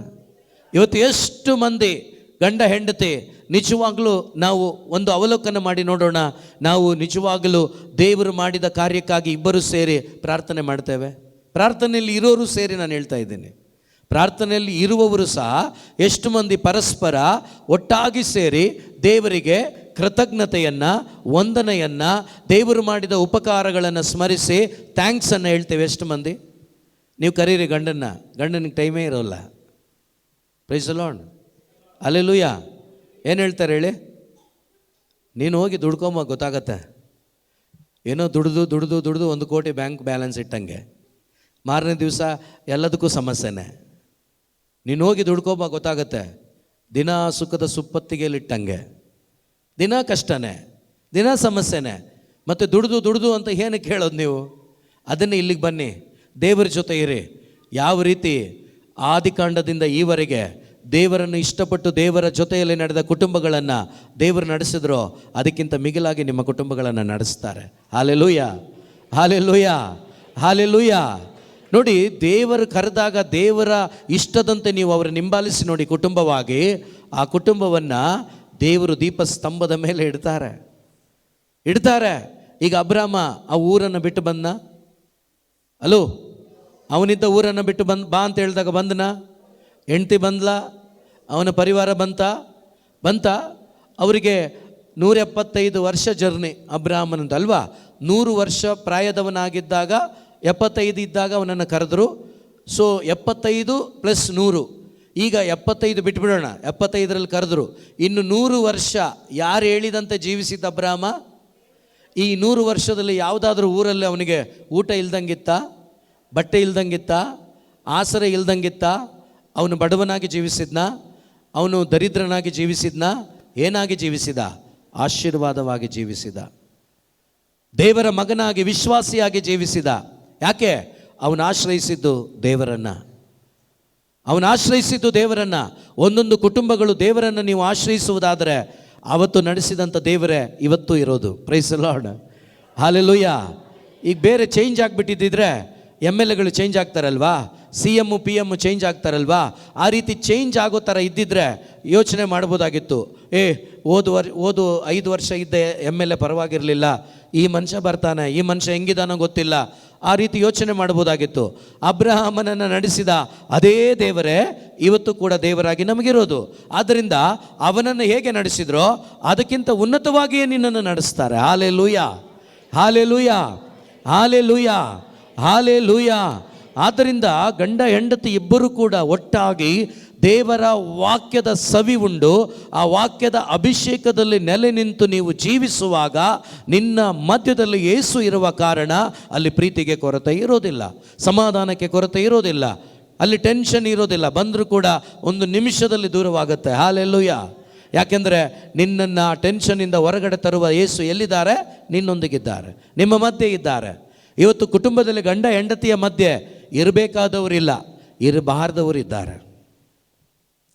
ಬೈಬಲ್ ಹೇಳುತ್ತೆ, ಕೊನೆ ದಿನಗಳಲ್ಲಿ ಚರ್ಚಲ್ಲೂ ಕೂಡ ದೇವಾಲಯದಲ್ಲಿ ಇರಬೇಕಾದ ಸ್ಥಳದಲ್ಲಿ ಬೇರೊಬ್ಬ ಇರ್ತಾನಂತೆ. ಅದೇ ಥರ ಕುಟುಂಬದಲ್ಲಿ ಇವತ್ತು ನಮ್ಮ ಮಧ್ಯೆ ಪವಿತ್ರಾತ್ಮರನ್ನು ಇಟ್ಕೋಬೇಕಾಗಿತ್ತು, ವಾಕ್ಯದ ಅನುಸರಣೆಯಲ್ಲಿ ಜೀವಿಸಬೇಕಾಗಿತ್ತು. ಅದಿಲ್ಲ, ಸೈತಾನ ಬಂದು ನುಸುಳ್ಬಿಟ್ಟಿದ್ದಾನೆ, ಲೋಕ ಬಂದ್ಬಿಟ್ಟಿದೆ ಮಧ್ಯೆ. ಪ್ರಿಯ ಸಹೋದರ ಸಹೋದರಿ, ನಿಮ್ಮ ಮಧ್ಯೆ ಇರುವಂಥ ವ್ಯಕ್ತಿ ಯಾರಂತ ಪರೀಕ್ಷೆ ಮಾಡಿ ನೋಡಿ. ಅವರು ಪವಿತ್ರಾತ್ಮರಾದರೆ, ಅವರು ಯೇಸುವಾದರೆ ನಿನ್ನ ಕುಟುಂಬದಲ್ಲಿ ಶಾಂತಿ ಇರುತ್ತೆ, ಸಮಾಧಾನ ಇರುತ್ತೆ, ನೆಮ್ಮದಿ ಇರುತ್ತೆ. ಈ ಒಂದು ವ್ಯಕ್ತಿಯ ಜೀವಿತದಲ್ಲಿ ದೇವರ ಕಾರ್ಯವನ್ನು ಮಾಡಿದರು. ಆದ್ದರಿಂದ ಅವನು ಎದ್ದು ನಿಂತು ಸಾರಾಳಿಗೆ ಹೇಳ್ತಾ ಇದ್ದಾನೆ, ಸಾರಾಳೆ ಎದ್ದೇಳು, ಏನು ಮಾಡೋಣ? ಪ್ರಾರ್ಥಿಸೋಣ. ಏನು ಮಾಡೋಣ? ಈಗ ಪ್ರಾರ್ಥನೆ ಹೇಗೆ ಮಾಡಬೇಕು ಅಂತ ಬ್ರದರ್ ಹೇಳಿದ್ರಲ್ವಾ? ಹೇಳಿದ್ರೋ ಇಲ್ವೋ? ಅದೇ ಥರನೇ ಆಗಬೇಕು ಪ್ರಾರ್ಥನೆ. ಮತ್ತೆ ನೀವು ನಿಮ್ಮಿಷ್ಟ ಬಂದಂಗೆ ಮಾಡಬೇಡಿ, ಪ್ರಯೋಜನಕ್ಕೆ ಬರೋದಿಲ್ಲ. ಪ್ರಾರ್ಥನೆ ಗಂಡ ಹೆಂಡತಿ ಇಬ್ಬರು ಸೇರಿ ಪ್ರಾರ್ಥಿಸುವಾಗ ಆ ಪ್ರಾರ್ಥನೆ ದೇವರ ಚಿತ್ತದಂತೆ ಪವಿತ್ರಾತ್ಮರು ನಿಮ್ಮಲ್ಲಿದ್ದು ಪ್ರಾರ್ಥಿಸಬೇಕು. ಹಾಲೆಲೂಯಾ. ಆಗ ಮಾತ್ರನೇ ಫಲ. ಸೊ ಓದೋಣ, ಮುಂದುವರಿಸೋಣ. ಈಗ ಗಂಡ ಹೇಳಿದ ತಕ್ಷಣ ಏನು ಮಾಡಿದ್ಲು ಸಾರಾ? ಎದ್ದು ನಿಂತಳು. ಆಮೇಲೆ ಅವರಿಬ್ಬರು ಪ್ರಾರ್ಥನೆ ಮಾಡಿ ಸರ್ವೇಶ್ವರ ತಮ್ಮನ್ನು ಸುರಕ್ಷಿತವಾಗಿಡುವಂತೆ ಭಿನ್ನಯಿಸಿದರು. ನೋಡಿ, ಈಗ ತೋಬಿಯಾಸನ ಪ್ರಾರ್ಥನೆ ನೋಡಿ ಎಷ್ಟು ಚೆನ್ನಾಗಿದೆ. ನಮ್ಮ ಪ್ರಾರ್ಥನೆಗಳನ್ನು ಒಂದ್ಸರಿ ನೋಡಿ, ತೋಬಿಯಾಸನ ಪ್ರಾರ್ಥನೆಯನ್ನು ಕೂಡ ಒಂದ್ಸರಿ ನೋಡಿ, ಓದಿ. ನಮ್ಮ ಪೂರ್ವಜರ ದೇವರೇ, ನಿಮಗೇನಾಗಲಿ, ನಿಮಗೇನಾಗಲಿ. ಇದು ಯಾರು ಕಲಿಸ್ಕೊಟ್ಟ ಪ್ರಾರ್ಥನೆ? ಹೊಸ ಒಡಂಬಡಿಕೆಯಲ್ಲಿ ಯೇಸು ಇದನ್ನೇ ಕಲಿಸ್ಕೊಟ್ಟಿದ್ದು. ಮೊಟ್ಟ ಮೊದಲನೇದಾಗಿ ಏನು ಮಾಡಿ? ತಂದೆ ದೇವರಿಗೆ ಸ್ತೋತ್ರ ಮಾಡಿ, ಪರಲೋಕದಲ್ಲಿರುವ ನಮ್ಮ ತಂದೆಯೇ ನಿಮ್ಮ ನಾಮಕ್ಕೆ. ಇಲ್ಲಿ ಮೊದಲನೇದಾಗಿ ತೋಬಿಯಾಸ ಸಾರಾಳು ಏನು ಮಾಡ್ತಿದ್ದಾರೆ? ನಮ್ಮ ಪೂರ್ವಜರ ದೇವರೇ ನಿಮಗೆ ಸ್ತೋತ್ರವಾಗಲಿ. ನಮ್ಮಲ್ಲಿ ಸ್ತೋತ್ರನೇ ಇರೋದಿಲ್ಲ, ನಮ್ಮ ಕುಟುಂಬಗಳಲ್ಲಿ ಸ್ತೋತ್ರ ಅನ್ನೋದಕ್ಕೆ ಜಾಗನೇ ಇರೋದಿಲ್ಲ. Praise the lord. ನೀ ಜೋರಾಗಿ ಸ್ತೋತ್ರ ಮಾಡಿದರೆ ಗಂಡ ಹೇಳ್ಬೋದು, ಏನಂತ? ಏನು ಹೆಂಗೆ ಬಡ್ಕೊಳ್ತೀಯಾ? ಯಾಕಂದರೆ ಆ ಅಲ್ಲೆಲುಯ್ಯ ಆ ಪದದ ಅರ್ಥ, ಅದರ ಶಕ್ತಿ ಗೊತ್ತಿರಲ್ಲ. ಕೆಲವು ಕುಟುಂಬದಲ್ಲಿ ಗಂಡನಿಗೆ ಗೊತ್ತಿರಲ್ಲ, ಕೆಲವು ಕುಟುಂಬದಲ್ಲಿ ಹೆಂಡತಿ ಗೊತ್ತಿರಲ್ಲ. Praise the lord, hallelujah. ಇಬ್ಬರಿಗೂ ಗೊತ್ತಿದ್ದ ಕುಟುಂಬಗಳು ಬೈಬಲಲ್ಲಿ ಬರೆಯಲ್ಪಟ್ಟ ಕುಟುಂಬಗಳಾಗಿ ಇರ್ತವೆ. ಯಾವ ಕುಟುಂಬದಲ್ಲಿ ಗಂಡ ಹೆಂಡತಿ ಇಬ್ಬರು ದೇವರ ಶಕ್ತಿಯನ್ನು, ದೇವರ ಪ್ರೀತಿಯನ್ನು ಅರಿತು ಜೀವಿಸ್ತಾ ಇರ್ತಾರೋ, ಯಾವ ರೀತಿ ಎಲಿಜಬೆತಳು, ಜಕಾರಿಯ, ಯಾವ ರೀತಿ ಮಾತೆ ಮರಿಯಳು ಮತ್ತು ಜೋಸೆಫ್ ಇವರು ಅಭಿಷೇಕದಲ್ಲಿ ತಮ್ಮ ಜೀವಿತವನ್ನು ನಡೆಸಿದ್ರೋ ಅದೇ ರೀತಿ ನಿಮ್ಮ ಕುಟುಂಬಗಳು ಇರ್ತವೆ. ಯಾವ ಕುಟುಂಬಗಳು? ಯೇಸುವನ್ನು, ವಾಕ್ಯವನ್ನು, ಪವಿತ್ರಾತ್ಮರನ್ನು ಅರಿತ ಕುಟುಂಬಗಳು. ಇಲ್ಲ, ಈ ಲೋಕದ ಕುಟುಂಬಗಳಂತ ಇರ್ತವೆ. ಈ ಲೋಕದ ಕುಟುಂಬಗಳಾಗಿ ಬದುಕುವ ಪ್ರತಿಯೊಂದು ಕುಟುಂಬದಲ್ಲಿ ಲೋಕದಲ್ಲಿ ಏನಿರುತ್ತೋ ಅದೆಲ್ಲ ಇರುತ್ತೆ. ನೀವು ಬೇರೆ ಏನು ನೋಡೋಕ್ಕಾಗಲ್ಲ. ಅಲ್ಲಿ ದೇವರಿರುವ ಕುಟುಂಬ, ಯೇಸು ಇರೋ ಕುಟುಂಬದಲ್ಲಿ ಯೇಸುವಿನಲ್ಲಿ ಏನಿದೆಯೋ ಅದನ್ನು ನೋಡೋಕ್ಕಾಗತ್ತೆ. ಲೋಕದಲ್ಲಿ ಜೀವಿಸೋ ಕುಟುಂಬದಲ್ಲಿ ಲೋಕದಲ್ಲಿ ಏನಿರುತ್ತೋ ಅದನ್ನೇ ನೋಡೋಕ್ಕಾಗತ್ತೆ. Hallelujah, hallelujah, hallelujah. ಯಾಕಂದರೆ ನನಗೆ ಚೆನ್ನಾಗಿ ಅನುಭವ ಇದೆ, ಅದಕ್ಕೆ ಹೇಳ್ತಾ ಇದ್ದೀನಿ. ಸುಮಾರು ವರ್ಷಗಳ ಹಿಂದೆ ನನ್ನ ತಂದೆ ವೈನ್ ಸ್ಟೋರ್, ಸಾರಾಯಿ ಅಂಗಡಿ, ಗೌರ್ಮೆಂಟ್ ಸಾರಾಯಿ ಅಂಗಡಿ, ಅದನ್ನು ನಡೆಸ್ತಾಯಿದ್ರು. ಭಾನುವಾರ ನನ್ನ ಮನೆಗೆ ಪೂರ್ತಿ ಜನ, ಅಂದರೆ ಅಂಗಡಿ ಅಲ್ಲ, ಮನೆ ಅವತ್ತೇನಾಗ್ತಿತ್ತು ಅಂದರೆ ಬಾರ್ ಆಗಿಬಿಡ್ತಾಯಿತ್ತು. ನನಗೆ ಖುಷಿ, ಯಾಕೆ ಗೊತ್ತಾ? ಎಲ್ಲ ಬರ್ತಾರೆ ಅನ್ನೋದಕ್ಕಲ್ಲ, ಅದೊಂದು ಇಂಪಾರ್ಟೆಂಟ್. ಎರಡನೇದಾಗಿ ಏನೇ ತಗೊಂಬರ್ಬೇಕಾದ್ರೂ ಕೂಡ ಏನಾದರೂ ಬೇಕು ಅನಿಸ್ದಾಗ ತಗೊಬರ್ಬೇಕಾದ್ರೆ ಮನೆಯಲ್ಲಿ ಇಲ್ಲದೇ ಇರೋದನ್ನು ತರಬೇಕಾದ್ರೆ ಒಂದು 4 ಕಿಲೋಮೀಟ್ರ್ ಹೋಗಬೇಕಾಗಿತ್ತು. ಆಗ ನನಗೆ ಗಾಡಿ ಕೊಟ್ಬಿಡೋರು. ಗಾಡಿ ಓಡ್ಸೋಕ್ಕೆ ಸಂತೋಷ ನನಗೆ. ಕೆಲವೊಂದು ಐಟಮ್ ಎಲ್ಲ ಮನೇಲಿ ಇರ್ತಿರಲಿಲ್ಲ, ನಾವು ಕೆಲವು ಮಾತ್ರ ಇಡ್ತಾಯಿದ್ವಿ. ಸ್ವಲ್ಪ ಬ್ರ್ಯಾಂಡೆಡ್, ಒಳ್ಳೆಯದು, ಕ್ವಾಲಿಟಿ ದೊಡ್ಡದೆಲ್ಲ ಸ್ವಲ್ಪ ಹೋಗಿ ಬರಬೇಕಾಗಿತ್ತು. ಆವಾಗ ಗಾಡಿ ಕೊಟ್ಬಿಡ್ತಾಯಿದ್ರು ನನಗೆ. ನಾನು ಹೋಗಿ ಗಾಡಿ ಕೊಟ್ರಲ್ಲ, ಇವ್ರಿಗೆ ಎಂಡ ಕುಡಿಸ್ತಾ ಇದ್ದೀನಿ, ಸಾರಾಯಿ ಕುಡಿಸ್ತಾ ಇದ್ದೀನಿ, ಇದು ಸೈತಾನ್ ಕೆಲಸ, ಇದು ಯಾವುದು ತಲೆಯಲ್ಲಿಲ್ಲ. ಒಟ್ಟು ನನಗೆ ಗಾಡಿ ಕೊಟ್ಟಿದ್ದಾರೆ. Praise the lord, hallelujah. ಅಮ್ಮನ ಕೆಲಸ ಏನು ಗೊತ್ತಾ? ಫಿಶ್ಶು, ಮಟನ್ನು, ಪೋರ್ಕು, ಚಿಕನ್ನು ಎಲ್ಲ ಮಾಡಿ ಕುಡಿದವರಿಗೆ ಬಡಿಸೋದು. Praise the lord, praise the lord. ದೇವರಿಗೆ ಕೋಟಿ ಕೋಟಿ ಸ್ತೋತ್ರ. ಇವತ್ತು ನನ್ನ ಮನೆಗೆ ಬರೋದು ಏನಂದರೆ, ಯಾರಾದರೂ ಬಂದರೆ ಬರೋರು ಎಲ್ಲರೂ ಕೂಡ ಏನಾಗಿದ್ದಾರೆ ಅಂದರೆ, ರಾಜಣ್ಣ ಸ್ವಲ್ಪ ಪ್ರೇಯರ್ ಮಾಡಿ, ನಮಗೆ ದೇವರ ವಾಕ್ಯ ಹೇಳಿ, ನಮ್ಮ ಮನೆಗೆ ಪ್ರಾರ್ಥನೆಗೆ ಬನ್ನಿ. Hallelujah, hallelujah. ಅವತ್ತು ಸಾರಾಯಿ ಕೇಳ್ಕೊಂಬರ್ತಾಯಿದ್ರು, ಅದನ್ನು ಅನುಭವಿಸ್ತಾ ಇದ್ವಿ. ಈಗ ಅದೇ ಮನೆಯಲ್ಲಿ, ಅದೇ ಜಾಗ, ಅದೇ ಮನೆಯಲ್ಲಿ ಇವತ್ತು ದೇವರು ತಮ್ಮ ಅಪಾರವಾದ ಕೃಪೆಯಿಂದ ಅವರ ವಾಕ್ಯದ ಮುಖಾಂತರ ಬದಲಾಯಿಸಿ, ಅವರ ಕೃಪೆಯಿಂದ ಇವತ್ತು ಆ ಮನೆಯಲ್ಲಿ ದೇವರ ವಾಕ್ಯವನ್ನು ಹಂಚುವಂತೆ ಮಾಡಿದ್ದಾರೆ. ದೇವರಿಗೆ ಕೋಟಿ ಕೋಟಿ ಸ್ತೋತ್ರವಾಗಲಿ. ಪ್ರಿಯ ಸಹೋದರ ಸಹೋದರಿ, ಈ ರೀತಿಯಾದ ಎಷ್ಟೋ ಕುಟುಂಬಗಳಿದೆ. ಆದ್ದರಿಂದಲೇ ಇಲ್ಲಿ ಬಂದವರಾದರೂ ನೀವು ಇಲ್ಲಿಂದ ಹೋದ ಮೇಲೆ ಸ್ಟಾರ್ಟ್ ಮಾಡಿ. ಒಂದು ವೇಳೆ ಅಪ್ಪ ಅಮ್ಮ ಇಬ್ಬರು ಬಂದಿಲ್ಲ, ಮಕ್ಕಳು ಬಂದಿದ್ದೀರಾ, ನೀವು ಮಾಡಿ. ಖಂಡಿತ ದೇವರು ನಿಮ್ಮ ಪ್ರಾರ್ಥನೆ ಇವರಿಗಿಂತ ಹೆಚ್ಚಾಗಿ ಕೇಳ್ತಾರೆ. ಯಾಕಂದರೆ ದೇವರು ಹೇಳಿದಾರಲ್ವಾ, ಮಕ್ಕಳನ್ನು ನನ್ನ ಬಳಿಗೆ ಬರಲು ಬಿಡಿ, ಯಾಕಂದರೆ ಸ್ವರ್ಗ ಸಾಮ್ರಾಜ್ಯ ಅವರದೇ. ಮಕ್ಕಳು, ನೀವು ಯಾರೆಲ್ಲ ಯೂತ್ ಇದ್ದೀರೋ, ಮಕ್ಕಳಿದ್ದೀರೋ, ನೀವು ಕಣ್ಣೀರಿಟ್ಟು, ಏಸಪ್ಪ ನನ್ನ ಕುಟುಂಬದಲ್ಲಿ ನಿನ್ನ ಆಳ್ವಿಕೆ ಉಂಟಾಗಬೇಕು, ಪವಿತ್ರಾತ್ಮನ ಆಳ್ವಿಕೆ ಉಂಟಾಗಬೇಕು, ನನ್ನ ತಂದೆ ತಾಯಿಗಳು ಪವಿತ್ರಾತ್ಮ ಭರಿತರಾಗಿ ಜೀವಿಸಬೇಕು, ಅದಕ್ಕೆ ನೀವು ಸಹಾಯ ಮಾಡಬೇಕು ಅಂತೇಳಿ ನಿಮಗೆ ಬಂದ ರೀತಿಯಲ್ಲಿ ಪ್ರಾರ್ಥನೆ ಮಾಡಿ ನೋಡಿ. ನಿಮ್ಮ ಕುಟುಂಬಗಳಲ್ಲಿ ಒಂದು ದೊಡ್ಡ ಉಜ್ಜೀವನ ಉಂಟಾಗ್ತದೆ.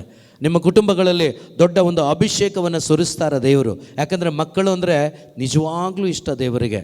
ಆದರೆ ಮಕ್ಕಳು ಇವತ್ತು ದೇವರ ಮಕ್ಕಳಾಗದೆ ಬೇರೆ ಮಕ್ಕಳಾಗ್ಬಿಟ್ಟಿದ್ದೀವಿ ಸುಮಾರು ಜನ. Praise the lord, hallelujah, hallelujah, hallelujah. So ಈ ತೋಬಿಯಾಸ ಮತ್ತು ಸಾರಾಳು ಏನು ಮಾಡ್ತಿದ್ದಾರೆ? ಎದ್ದು ಅವ್ರು ಏನಂತ ಪ್ರಾರ್ಥಿಸ್ತಾ ಇದ್ದಾರೆ? ಏನೋ ಓದಮ್ಮ ಇನ್ನೊಂದು ಸಾರಿ. ಒಬ್ರು ನಮ್ಮ ಪೂರ್ವಜರ ದೇವರೇ, ನಿಮಗೆ ಸ್ತುತಿ ಸ್ತೋತ್ರ, ನಿಮ್ಮ ನಾಮ ಯುಗ ಯುಗಾಂತರಕ್ಕೂ ಪೂಜಿತ.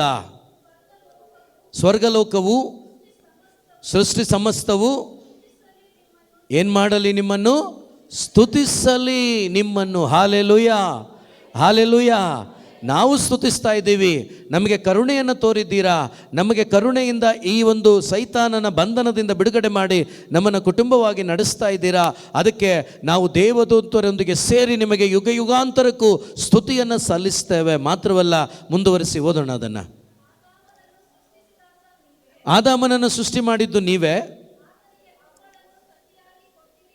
ನೀವು ಇವತ್ತು ಹೇಳಬೇಕೇನಂತ? ಜರಿಟಳನ್ನು ನನಗೆ ಕೊಟ್ಟಿದ್ದು ನೀವೇ, ಡೆಲ್ವಿನನ್ನು ಕೊಟ್ಟಿದ್ದು ನೀವೇ ಅಂತ ಇಬ್ಬರು ಹೇಳ್ಕೋಬೇಕು. ಪ್ರೈಸ್ ದಿ ಲಾರ್ಡ್, ಹೌದಲ್ವಾ? ನೀವ್ಯಾಕೆ ಎಲ್ಲೆಲ್ಲೋ ನೋಡ್ತೀರ? ನನ್ನ ನೋಡ್ರಿ, ನಾನು ಹೇಳ್ತಾ ಇರೋದು. ನಿಮ್ಮ ತಲೆಗಳು ಎಲ್ಲಿದೆಯೋ ಹೋಗಲಿ, ಅವ್ರಿಗೆ ಗೊತ್ತಾ? ನಿಮಗೆ ಗೊತ್ತೂ ಇಲ್ಲ. Praise the lord. ನಿಮ್ಮ ಗಂಡನ ಹೆಸರು ಹೇಳ್ಕೊಂಡು ನೀವು ಹೇಳಬೇಕು. ಏನಂತ? ಅಂತೋಣಿ ಸ್ವಾಮಿನ, ಅಂತೋಣಿ ರಾಜ ಕೊಟ್ಟಿದ್ದು ನೀವು ನನಗೆ, ನನ್ನನ್ನು ಕೊಟ್ಟಿದ್ದು ನೀವೇ. ಯಾರು ಕೊಟ್ಟಿದ್ದು? ಆದಾಮನಿಗೆ ಅವಳನ್ನು ದೇವರು. ಆದಾಮನಿಗೆ ಅವಳನ್ನು ಕೊಟ್ಟರು, ಅವಳಿಗೆ ಆದಾಮನನ್ನು ಕೊಟ್ಟರು. ಅದೇ ಪ್ರಕಾರ ನಿಮ್ಮ ಇಬ್ಬರನ್ನು ಒಂದು ಮಾಡಿದ್ದು ಹಾಗಾದರೆ ಯಾರು? ದೇವರಾಗಿದ್ದಾರೆ. ಕೆಲವರು ಅವರವರೇ ಒಂದಾಗಿದ್ದಾರೆ, ಅದು ದೇವರ ಕಾರ್ಯ ಅಲ್ಲ, ಸೈತಾನ್ ಕೆಲಸ. Praise the lord, hallelujah. ಅವರವರೇ ಆಗ್ಲಿಕ್ಕಾಗತ್ತಾ? ಆಗಲ್ಲ. ಹೂನಮ್ಮ, ಅವರವರೇ ಆಗೋಕ್ಕಾಗಲ್ಲ. ಬೇಕಾದಷ್ಟು ಜನ ಆಗಿದ್ದಾರೆ, ಅದಕ್ಕೆ 3 ತಿಂಗಳಿಗೆ ಸಪ್ರೇಟ್ ಆಗಿಬಿಡ್ತಾರೆ. Praise the lord, hallelujah. ಅದಕ್ಕೆ ನೀವೇನು ಆಗಕ್ಕೆ ಹೋಗಬೇಡಿ. ಆಗಿರೋರು ಬಿಟ್ಟುಬಿಡಿ, ದೇವರಲ್ಲಿ ಕ್ಷಮೆ ಕೇಳಿ ದೇವ್ರ ಕಡೆಗೆ ಬನ್ನಿ. ಆಗೋರಿದ್ದರೆ ನೀವೇ ಆಗಬೇಡಿ. ಅದು ಉದ್ಧಾರ ಆಗಲ್ಲ, ಅದು ಒಳ್ಳೇದಾಗಲ್ಲ, ಅದು ಸರಿ ಆಗಲ್ಲ, ಅದು ದೇವರ ರಾಜ್ಯ ಅಲ್ಲ, ಅದು ದೇವರ ಕಾರ್ಯ ಅಲ್ಲ. Praise the lord. ದೇವರು ಹೇಳ್ತಿದ್ದಾರೆ, ಆದಾಮನಿಗೆ ಅವಳನ್ನು ನೀವೇ ಕೊಟ್ರಿ. ಓದಕ್ಕ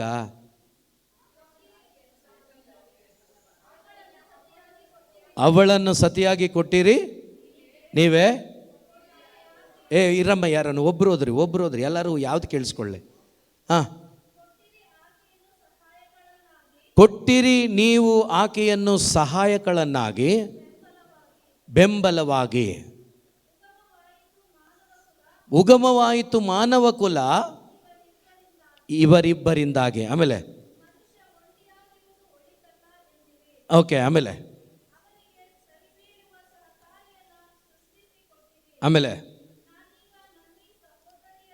ಈಗ ಸಹೋದರಿ ಆಕೆ, ಮದುವೆ ಆಗೋಕ್ಕೆ ಮುಂಚೆ ಆಕೆ ಏನು? ಸಹೋದರಿ. ಎಷ್ಟು ಚೆನ್ನಾಗಿದೆ ನೋಡಿ ಮಾತುಗಳು. ನಾನು ಈ ನನ್ನ ಸಹೋದರಿಯನ್ನು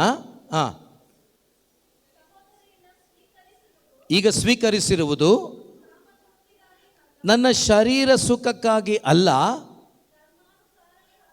ಧರ್ಮಾನುಸಾರಕ್ಕಾಗಿ ಈಕೆಯನ್ನು ನನ್ನ ಪತ್ನಿಯನ್ನಾಗಿ ನಾನೀಗ ಸ್ವೀಕಾರ ಮಾಡಿದ್ದೇನೆ. Hallelujah, hallelujah, hallelujah. ಓದಿ ಮುಂದೆ ಓದಿ ನೋಡಿ. ಏನಂತ ಕೇಳ್ತಿದ್ದಾನೆ ಆತ ಮನುಷ್ಯ? ದಯಮಾಡಿ ನಮಗೇನು ತೋರಿ? ನಿನ್ನ ಕೃಪೆಯನ್ನು ತೋರಿ, ಸಾಕು, ಬೇರೆ ಏನು ಬೇಡ. ನಿನ್ನ ಕೃಪೆಯನ್ನು ತೋರಿ ನಮಗೆ. ಆಮೇಲೆ ನಾನು ಮತ್ತು ನನ್ನ ಹೆಂಡತಿ ವೃದ್ಧಾಪ್ಯ ಹೊಂದುವವರೆಗೆ, ಈ ಪ್ರಾರ್ಥನೆಯ ಅಂತ್ಯದಲ್ಲಿ ಅವರಿಬ್ಬರು ಏನಂತ ಹೇಳಿ ಮಲ್ಕೊಂಡ್ರಂತೆ? ಮಲಗಿ ಬೆಳಗ್ಗೆ ಎದ್ದು ಪ್ರೇಯರ್ ಮಾಡಿದ್ರ? ಮಲಗೋಕೆ ಮುಂಚೆ ಮಾಡಿದ್ರ? ಯಾವಾಗ? ಹೊಸ ಗಂಡು ಹೆಣ್ಣು ಎಲ್ಲೆಲ್ಲ ಹೋಗ್ತೀರಾ, ಹೋಗಿ, ಪರವಾಗಿಲ್ಲ. ಹೊಸ ಗಂಡು ಹೆಣ್ಣು ಮದುವೆ ಆಗಿದೆ. ಖಂಡಿತವಾಗ್ಲೂ ಆಲೋಚನೆ ಏನಿರ್ತದೆ? ಶಾರೀರಿಕವಾಗಿ ಜೀವಿಸಬೇಕು ಅಂತ ಇರ್ತದೆ. ಆ ಥರ ಪಡಲಿಲ್ಲ ಅವರು. ಫಸ್ಟ್ ಅವ್ರು ಏನು ಮಾಡ್ತಿದ್ದಾರೆ ಅಂದರೆ, ನಮಗೆ ಬಿಡುಗಡೆಯನ್ನು, ಕರುಣೆಯನ್ನು, ಕೃಪೆಯನ್ನು ಕೊಟ್ಟ ದೇವರಿಗೆ ಸ್ತೋತ್ರ ಮಾಡೋಣ, ಥ್ಯಾಂಕ್ಸ್ ಹೇಳೋಣ, ವಂದಿಸೋಣ ಅನ್ನುವ ಮನೋಭಾವದಿಂದ ಗಂಡ ಹೆಂಡತಿ ಇಬ್ಬರು ಕೂಡ ಪರಸ್ಪರ ಕರಗಳನ್ನು ಹಿಡ್ಕೊಂಡು ನಮಗೆ ಕರುಣೆಯನ್ನು ತೋರಿದ ದೇವರೇ, ನಾವು ನಿಮ್ಮ ಕರುಣೆಯಲ್ಲೇ ಜೀವಿಸಬೇಕು. ಎಲ್ಲಿ ತನಕ? ವೃದ್ಧಾಪ್ಯದ ತನಕ. ಎಲ್ಲಿ ತನಕ? ನಾವಿಬ್ಬರು ತಾತ ಅಜ್ಜಿ ಆಗ್ತೀವಲ್ವಾ, ಅಲ್ಲಿ ತನಕ ನಿಮ್ಮ ಕರುಣೆಯಿಂದ, ನಿಮ್ಮ ಪ್ರೀತಿಯಿಂದ ನಮ್ಮನ್ನು ನಡೆಸ್ರಿ, ಅಷ್ಟು ಸಾಕು. ಹಲ್ಲೆಲೂಯಾ. ನಮ್ಮ ಪ್ರಾರ್ಥನೆಗಳು ಏನೇನಾಗಿರ್ತಾವೋ ಗೊತ್ತಿಲ್ಲ. ನಮ್ಮ ಪ್ರಾರ್ಥನೆಗಳು ಭಾಳ ಬೇರೆನೇ ಆಗಿರ್ತವೆ ಬಿಡಿ.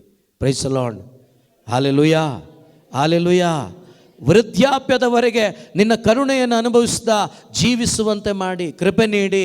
ಆದ್ದರಿಂದ ಪ್ರಿಯ ಸಹೋದರ ಸಹೋದರಿ, ಆದ್ದರಿಂದ ಇಂಥ ಒಂದು ಕುಟುಂಬ, ಈ ಕುಟುಂಬ ಪ್ರಿಯರ ಇವತ್ತು ಸಾಕ್ಷಿಯಾಗಿದೆ. ಈ ಕುಟುಂಬದ ಚರಿತ್ರೆಯನ್ನು ಸ್ವಲ್ಪ ನೀವು ಬೈಬಲಲ್ಲಿ ಧ್ಯಾನ ಮಾಡಿ ನೋಡಿ. ಈ ಕುಟುಂಬ ಹೆಂಗೆ ಬರುತ್ತೆ ಗೊತ್ತಾ? ಕೊನೆಗೆ ಎಲ್ಲಿಗೆ ಬರುತ್ತೆ ಗೊತ್ತಾ? ಯೇಸುವಿಗೆ ಕನೆಕ್ಟ್ ಆಗುತ್ತೆ. ಈ ಕುಟುಂಬದ ತಂದೆ ತಾಯಿಗಳನ್ನು ಹಾಗೆ ಇವ್ರಿಗೆ ಹುಟ್ಟಿದ ಅವರೆಲ್ಲರನ್ನ ಹಿಂಗೆ ಬನ್ನಿ. ಅಲ್ಲಿ ಬಂದಾಗ ದಾವಿದ ಬರ್ತಾನೆ. ದಾವಿದ ಬಂದ ಮೇಲೆ ಜಸ್ಸಯ್ಯನಿಗೆ ದಾವಿದನಿಗೆ ಹಾಗೇನೆ ಬಂದು ಕೊನೆಗೆ ಎಲ್ಲಾಗುತ್ತೆ ಗೊತ್ತಾ? ಹೊಸ ಒಡಂಬಡಿಕೆಯ ಮಧ್ಯಸ್ಥರಾದ ಯೇಸುವಿಗೆ ಬಂದು ಕನೆಕ್ಟ್ ಆಗುತ್ತೆ. ಆಮೇಲೆ ನಾವು. Praise the lord, hallelujah, hallelujah, hallelujah. ಆದ್ದರಿಂದ ಕುಟುಂಬ ಜೀವನ ಭಾಳ ಸುಂದರವಾದದ್ದು. ದೇವರು ಇಷ್ಟಪಟ್ಟು ಒಂದುಗೂಡಿಸಿದಂಥದ್ದು ಕುಟುಂಬ. ಇಷ್ಟಪಟ್ಟದ್ದು ಕೂಡ ಕುಟುಂಬವನ್ನು ದೇವರು. ಆ ಕುಟುಂಬಗಳು ನಿಜವಾಗಲೂ ದೇವರ ಇಷ್ಟಕ್ಕಿರಬೇಕು. ಆಗ ಅದು ನಿಜವಾಗಲೂ ಒಂದು ಆಶೀರ್ವಾದವಾಗಿ ಅಭಿಷೇಕವಾಗಿ ಇರ್ತದೆ. ಅದರಿಂದನೇ ಕೀರ್ತನೆಗಾರ ಹೇಳ್ತಾನೆ 127ನೇ ಕೀರ್ತನೆಯಲ್ಲಿ ವಾಕ್ಯ 1-2ರಲ್ಲಿ ಕೀರ್ತನೆಗಾರ ಈ ರೀತಿ ಹೇಳ್ತಾರೆ. ಓದ್ತೀರಾ? ಕೀರ್ತನೆಗಳ ಪುಸ್ತಕ 127 ವಾಕ್ಯ 1-2. ನಿನ್ನ ಮನೆ ಮಠ, ದಯವಿಟ್ಟು ಮನೆ ಮಠ ಅಂದಾಗ 4 ಗೋಡೆಗಳ ಮನೆ ಅಲ್ಲ, ದಯವಿಟ್ಟು ಕೇಳಿಸ್ಕೊಳ್ಳಿ. ನಿನ್ನ ಕುಟುಂಬ, ಗಂಡ ಹೆಂಡತಿ ಮಕ್ಕಳು ಎಂಬ ಕುಟುಂಬವನ್ನು ಪ್ರಭು ಕಟ್ಟದ ಹೊರತು ಅದನ್ನು ಕಟ್ಟುವವರ ಪ್ರಯಾಸ ವ್ಯರ್ಥ. ಅಂದರೆ ಇಲ್ಲಿ ದೇವರ ವಾಕ್ಯ ಏನು ಹೇಳ್ತಾ ಇದೆ ಅಂದರೆ, ನಿನ್ನ ಕುಟುಂಬವನ್ನು ನೀನು ಕಟ್ಟಬೇಕಾದ್ರೆ ವಾಕ್ಯದಿಂದ ಕಟ್ಟಬೇಕು, ಅಭಿಷೇಕದಿಂದ ಕಟ್ಟಬೇಕು. Hallelujah, hallelujah. ಈಗ 4 ಗೋಡೆಗಳಿದ್ರೆ ಅದು ಕುಟುಂಬ ಆಗುತ್ತಾ? ಅದನ್ನು ಮನೆ ಅಂತಾರೆ. ಕುಟುಂಬ ಅನ್ನೋದು ಯಾವುದಕ್ಕೆ ಗೊತ್ತಾ? ಒಟ್ಟಾಗಿ ಜೀವಿಸುವ ಆ ವ್ಯಕ್ತಿಗಳನ್ನು ನೋಡುವಾಗ ಅದನ್ನು ಕುಟುಂಬ ಅಂತಾರೆ. ಒಟ್ಟಾಗಿ ಜೀವಿಸೋದಂದರೆ ಯಾರೊಟ್ಟಿಗೆ? ಯೇಸುವಿನೊಟ್ಟಿಗೆ, ಪವಿತ್ರಾತ್ಮನೊಟ್ಟಿಗೆ ಜೀವಿಸುವ ಆ ಕುಟುಂಬವನ್ನು ಕುಟುಂಬ ಅಂತ ಹೇಳ್ತೇವೆ, ಎಲ್ಲ ಕುಟುಂಬಗಳನ್ನಲ್ಲ.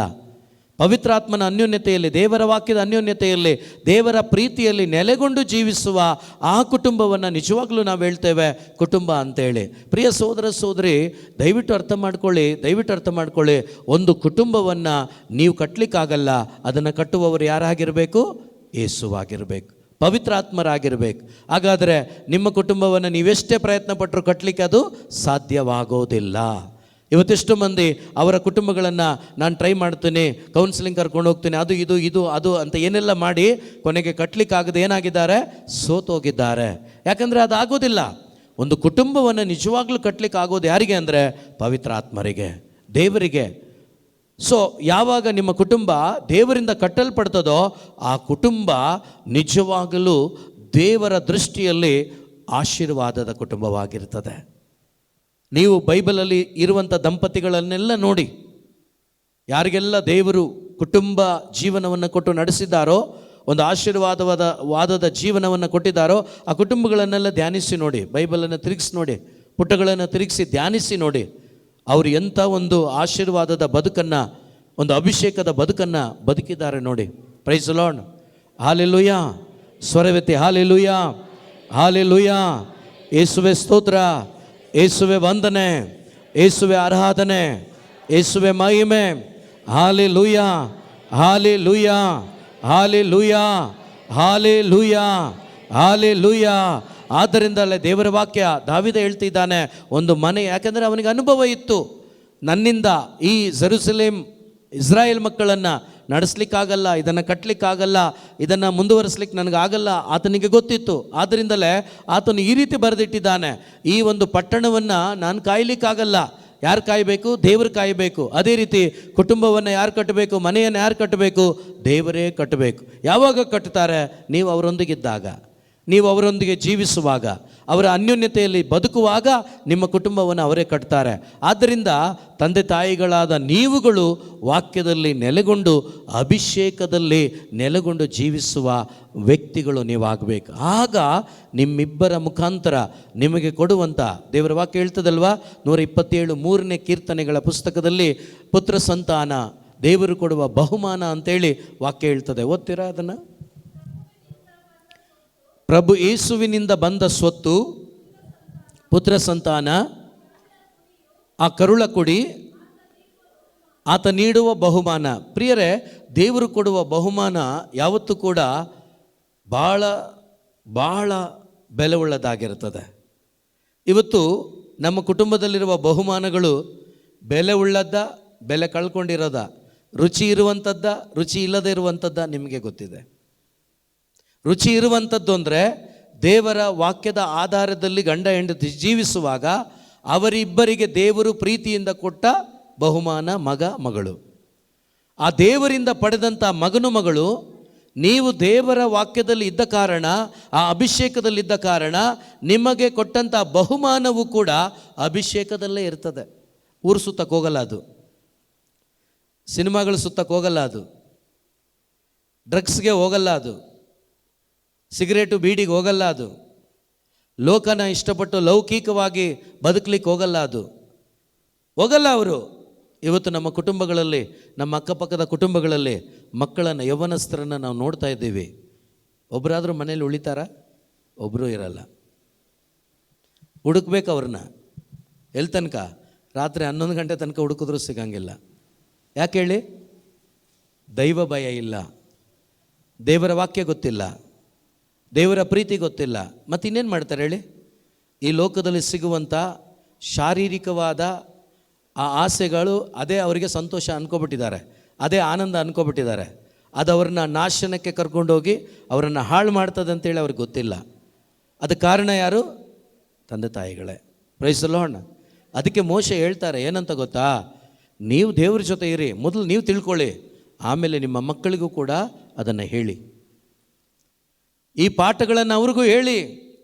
ಹೇಳಬೇಕಾದ್ರೆ ನನಗೆ ಗೊತ್ತಿರಬೇಕಲ್ಲ, ದೇವರ ವಾಕ್ಯ ಅಂದರೆ ಏನು, ಅಭಿಷೇಕ ಅಂದರೆ ಏನು, ಪವಿತ್ರಾತ್ಮರಂದರೆ ಏನು, ಹೇಗೆ ಕೆಲಸ ಮಾಡ್ತಾರೆ ಪವಿತ್ರಾತ್ಮರು, ಅದನ್ನು ನಾನು ಎಕ್ಸ್ಪೀರಿಯನ್ಸ್ ಮಾಡಿದರೆ ನನ್ನ ಮಕ್ಕಳಿಗೂ ಕೂಡ ಅದನ್ನು ಹಂಚ್ಲಿಕ್ಕಾಗತ್ತೆ. ಈಗ ನಾನು ಮಾಡಲಿಲ್ಲ ಅಂದರೆ ಅವ್ರಿಗೆ ಹಂಚ್ಲಿಕ್ಕಾಗೋದಿಲ್ಲ. ಅವ್ರನ್ನ ಬೈದೇನು ಪ್ರಯೋಜನ ಇಲ್ಲ. Praise the lord. Hallelujah, hallelujah, hallelujah. ಯೇಸುವೇ ಸ್ತೋತ್ರ. ಇಲ್ಲಿ 127 ಅಲ್ವಾ? ಪ್ರಭುವಿನಿಂದ ಬಂದ ಸೊತ್ತು ಪುತ್ರ ಸಂತಾನ, ಅದು ದೇವರು ಕೊಟ್ಟ ಬಹುಮಾನ ಪ್ರಿಯರ.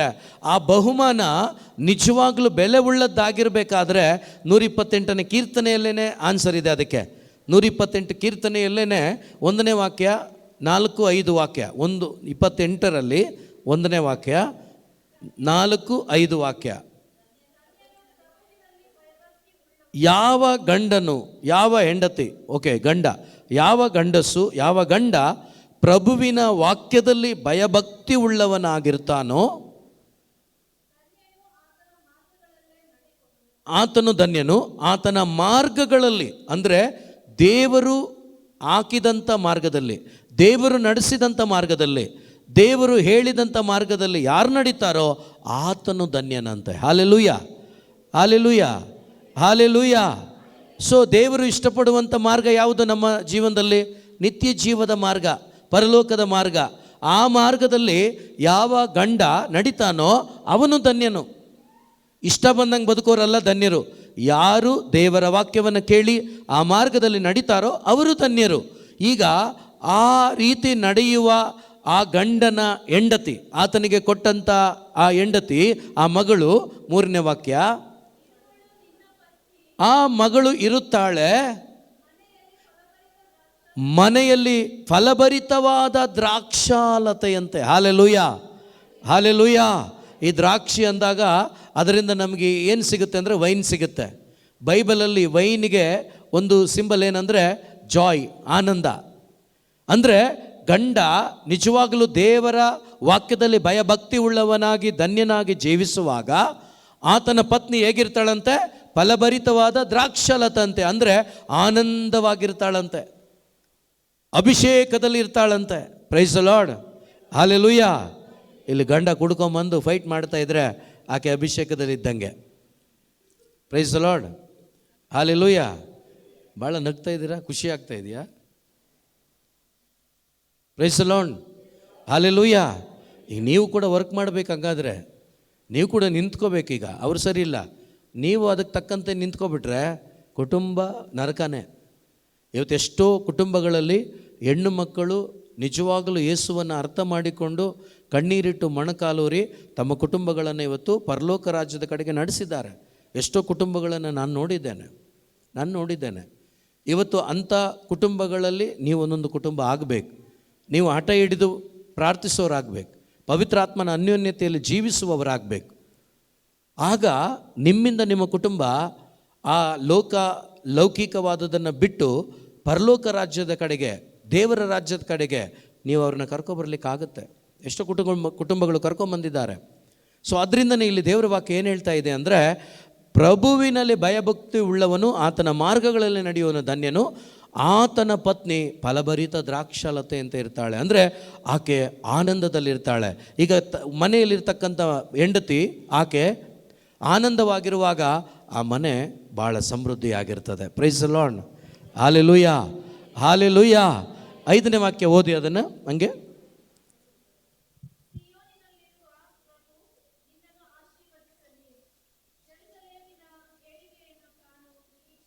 ಒಂದು ವಾಕ್ಯ ಬಿಟ್ಬಿಟ್ರೆ 4. ನೋಡಿ, ಆ ರೀತಿ ಗಂಡ ಹೆಂಡತಿ ಇರುವಾಗ ಅವರಿಗೆ ಕೊಟ್ಟಂಥ ಪುತ್ರ ಸಂತಾನ ಬಹುಮಾನ ಅವರು ಹೇಗಿರ್ತಾರೆ ಅಂದರೆ, ಕೂರುವರು ನಿನ್ನ ಮಕ್ಕಳು ಊಟದ ಪಂಕ್ತಿಯಲ್ಲಿ ಓಲಿವ್ ಸಸಿಗಳಂತೆ. ಈ ಓಲಿವ್ ಸಸಿಯ ಎಣ್ಣೆಯನ್ನು ಯೇಸು ಸ್ವಾಮಿಗೆ ಹಚ್ಚುವಾಗ ಅಲ್ಲಿ ಯೂದ ಏನು ಹೇಳ್ತಾನೆ, ಇದನ್ನು ಯಾರಿಗಾದರೂ ಬಡಬಗ್ಗರಿಗೆ ಕೊಡ್ಬೋದಾಗಿತ್ತು, ಅಷ್ಟು ಕಾಸು ವೇಸ್ಟ್ ಮಾಡಿಬಿಟ್ಲಲ್ಲ, ಅಷ್ಟು ಬೆಲೆ ಅದರದ್ದು, ಆ ಎಣ್ಣೆದು ಬೆಲೆ ಅಷ್ಟು ಬೆಲೆ. ಅದಕ್ಕೆ ಅಲ್ಲಿ ಯೂದಾಸ ಹೇಳಿದ್ದು, ಈ ಎಣ್ಣೆ ಎಲ್ಲ ಇವ್ರಿಗೆ ಹಚ್ಚಿಬಿಟ್ಟು ವೇಸ್ಟ್ ಮಾಡಿಬಿಟ್ಲಲ್ಲ, ಯಾರಿಗಾದ್ರೂ ಬಡಬಗ್ಗರಿಗೆ ಕೊಡ್ಬೋದಾಗಿತ್ತು. ಅದಕ್ಕೆ ಯೇಸು ಹೇಳಿದ್ದು, ಬಡಬಗ್ಗರು ಯಾವಾಗಲೂ ನಿಮ್ಮ ಜೊತೆ ಇರ್ತಾರೆ, ನೀನು ತಲೆ ಕೆಡ್ಸ್ಕೋಬೇಡ ಅಂತೇಳಿ. ಆತನ ತಲೆ ಬೇರೆ, ಓಕೆನಾ? ಸೊ ಅಲ್ಲಿ ವಿಷಯ ಬೇರೆ. ಅಂದರೆ ನಾನೇನು ಹೇಳಕ್ಕೆ ಬರ್ತಿದ್ದೀನಿ ಅಂದರೆ, ಆ ಎಣ್ಣೆ ಅಷ್ಟು ಬೆಲೆ ಉಳ್ಳದ್ದು. ಈಗ ಮಕ್ಕಳನ್ನು ಆ ಎಣ್ಣೆಗೆ ಹೋಲಿಸ್ತಾ ಇದೆ ದೇವರ ವಾಕ್ಯ. ಅಂದರೆ ತಂದೆ ತಾಯಿಗಳು ಅಭಿಷೇಕದಲ್ಲಿದ್ದರೆ ಅವರಿಬ್ಬರು ದೇವರ ವಾಕ್ಯದ ಅನುಸರಣೆಯಲ್ಲಿದ್ದರೆ ಅವರ ಮಕ್ಕಳು ಓಲಿವ್ ಸಸಿಗಳಂತೆ ಬೆಲೆ ಬಾಳುವವರಾಗಿರ್ತಾರೆ. ಅಂದರೆ ಅವರು ಕೂಡ ದೇವರ ದೃಷ್ಟಿಯಲ್ಲಿ ಅಭಿಷೇಕದಲ್ಲಿರ್ತಾರೆ ಅಂತ. Price the lord, hallelujah. ಇವತ್ತು ನಮ್ಮ ಮಕ್ಕಳನ್ನು ಕಣ್ಮುಂದೆ ತಂದುಕೊಳ್ಳಿ, ಅಭಿಷೇಕದಲ್ಲಿದ್ದಾರಾ? ಫುಲ್ ಅಭಿಷೇಕ, ಬೇರೆ ಅಭಿಷೇಕ ಅಲ್ಲ. Price the lord, hallelujah. Hello, ನಿದ್ದೆ ಬರ್ತಾ ಇದೆಯಾ? ಫ್ಯಾನ್ ಬೇಕಾ? ಅಯ್ಯೋ, ಬೇಕಾ ಬೇಡವೋ? ಏನು ಬೇಡ, okay. Price the lord, hallelujah, hallelujah, hallelujah, hallelujah. ನಿಜವಾಗ್ಲೂ ಯೋಚನೆ ಮಾಡಿ ನೋಡಿ, ಯಾವ ಕುಟುಂಬದಲ್ಲಿ ಗಂಡ ಹೆಂಡತಿ ನಿಜವಾಗ್ಲೂ ದೇವರ ಪ್ರೀತಿಯಲ್ಲಿ ನೆಲೆಗೊಂಡು ಜೀವಿಸ್ತಾರೋ ಅವರಿಗೆ ದೇವರು ಕೊಡ್ತಾರೆ ಬಹುಮಾನ. ಆ ಬಹುಮಾನ ಹೇಗಿರ್ತದಂದರೆ ಒಲಿವ್ ಸಸಿಗಳ ಹಾಗೆ, ಆ ಎಣ್ಣೆಯ ಹಾಗೆ ಅವರು ಅಭಿಷೇಕದಲ್ಲಿರ್ತಾರೆ ಪ್ರಿಯರೇ. ಅಂಥ ಅಭಿಷೇಕದ ಮಕ್ಕಳು ನಿಮ್ಮ ಮಕ್ಕಳಾಗಬೇಕಾದ್ರೆ ಮೊದಲು ಮರಗಳು ಏನಾಗಬೇಕು? ಫಲ ಕೊಡುವ ಮರಗಳಾಗಬೇಕು. ನಾವುಗಳು ಫಲ ಕೊಡುವ ಮರಗಳಾಗಬೇಕು. ನಾವುಗಳು ಫಲ ಕೊಡುವ ಮರಗಳಾದರೆ ನಮ್ಮ ಮುಖಾಂತರ ಖಂಡಿತವಾಗಲೂ ಒಂದು ದೊಡ್ಡ ಅಭಿಷೇಕ ನಮ್ಮ ಮಕ್ಕಳಿಗೆ ಸಿಗ್ತದೆ. ಆ ಮಕ್ಕಳು ದೇವರ ದೃಷ್ಟಿಯಲ್ಲಿ ಆಕಾಶದ ನಕ್ಷತ್ರಗಳಂತೆ ಪ್ರಕಾಶ ಮಾಡ್ತಾರೆ. ಅಂಥ ಮಕ್ಕಳಿಗೆ ತಂದೆ ತಾಯಿಗಳಾದ ನಾವುಗಳು ನಿಜವಾಗಲೂ ದೇವರ ಮುಂದೆ ಬಹಳ ಸಮಾಧಾನದಲ್ಲಿ ಜೀವಿಸ್ಲಿಕ್ಕಾಗತ್ತೆ, ದೇವರಿಗೆ ಸ್ತೋತ್ರ ಹೇಳೋಕ್ಕಾಗತ್ತೆ. ಅಂಥ ರೀತಿಯ ಕುಟುಂಬಗಳನ್ನಾಗಿ ನಮ್ಮ ಕುಟುಂಬಗಳನ್ನು ಮಾರ್ಪಡಿಸಿರಿ ಅಂತೇಳಿ ನಾವೆಲ್ಲರೂ ಕೂಡ ಎದ್ದು ನಿಲ್ಲೋಣ. ಎಲ್ಲರೂ ಕೂಡ ಈ ಸಮಯದಲ್ಲಿ ನಮ್ಮ ಕುಟುಂಬಗಳನ್ನು ಒಮ್ಮೆ ನಾವು ದೇವರ ಮುಂದೆ ಇಡೋಣ. ಮೊದಲು ನಮ್ಮ ಕುಟುಂಬಗಳನ್ನು ದೇವರ ಮುಂದೆ ಇಡೋಣ.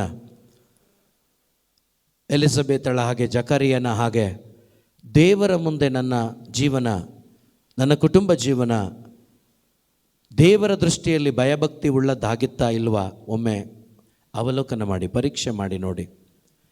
ಎರಡನೇದಾಗಿ, ತಂದೆ ತಾಯಿ, ಗಂಡ ಹೆಂಡತಿ, ನಾವುಗಳು ದೇವರ ವಾಕ್ಯದಲ್ಲಿ ನೆಲೆ ನಿಂತು ಜೀವಿಸ್ತಾ ಇದ್ದೀವಾ? ಒಂದು ಸಾರಿ ಅವಲೋಕನ ಮಾಡಿ. ದೇವರ ವಾಕ್ಯ ನಮ್ಮಲ್ಲಿ ಮಾಂಸ ಧರಿಸಿದೆಯಾ? ನಮ್ಮ ಜೀವಿತದಲ್ಲಿ ದೇವರು ಇಷ್ಟಪಟ್ಟಂತೆ ನಾವು ಬದುಕ್ತಾ ಇದ್ದೀವಾ? ಒಮ್ಮೆ ಅವಲೋಕನ ಮಾಡಿ ನೋಡಿ. ಖಂಡಿತವಾಗಲೂ ನೀವು ಅವಲೋಕನ ಮಾಡುವಾಗ ಪವಿತ್ರಾತ್ಮರು ನಿಮಗೆ ಸಹಾಯ ಮಾಡ್ತಾರೆ. ಇವತ್ತು ನಿಂತಿರುವ ನೀವು ಒಂದೇ ಒಂದು ತೀರ್ಮಾನವನ್ನು ಮಾಡಿ, ಯೇಸುವೆ, ನನ್ನ ಕುಟುಂಬ ಪವಿತ್ರ ಕುಟುಂಬವಾಗಿ ಇಲ್ಲ, ನನ್ನ ಕುಟುಂಬ ನಿನ್ನ ವಾಕ್ಯದ ಆಳ್ವಿಕೆಯಲ್ಲಿ ಇಲ್ಲ, ಪವಿತ್ರಾತ್ಮನ ನಡೆಸುವಿಕೆಯಲ್ಲಿ ನನ್ನ ಕುಟುಂಬ ಇಲ್ಲ. ಇವತ್ತು ನನ್ನ ಕುಟುಂಬವನ್ನು, ಅಂದರೆ ತಂದೆ ತಾಯಿಗಳು ಇಲ್ಲಿದ್ದರೆ ನೀವು ನಿಮ್ಮ ಮಕ್ಕಳು ಬಂದಿದ್ದರೆ ನಿಮ್ಮ ತಂದೆ ತಾಯಿಗಳನ್ನು ನೆನಪಿಗೆ ತಂದುಕೊಂಡು ಅವರೆಲ್ಲರನ್ನು ಒಪ್ಪಿಸಿಕೊಟ್ಟು, ನನ್ನ ಕುಟುಂಬದಲ್ಲಿ ವಾಸ ಮಾಡುವ ಪ್ರತಿಯೊಬ್ಬರು ದೇವರ ದೃಷ್ಟಿಯಲ್ಲಿ ನೀತಿವಂತರಾಗಿ ಪ್ರಾಮಾಣಿಕರಾಗಿ ಜೀವಿಸಬೇಕು, ದೇವರ ವಾಕ್ಯದ ನಡೆಸುವಿಕೆಯಲ್ಲಿ ನಡಿಬೇಕು. ಅಂಥ ಒಂದು ಅಭಿಷೇಕದ ಮಳೆ ನನ್ನ ಕುಟುಂಬದ ಮೇಲೆ, ನನ್ನ ಮೇಲೆ ಸುರಿಸುರಿ ಅಂತೇಳಿ ನಾವೆಲ್ಲರೂ ಕೂಡ ಕರಗಳನ್ನೆತ್ತಿ ಸ್ತುತಿಸಿ ಈ ಗೀತೆಯ ಸಾಲುಗಳೊಂದಿಗೆ ಪ್ರಾರ್ಥಿಸೋಣ. ಹಾಲೆಲೂಯಾ,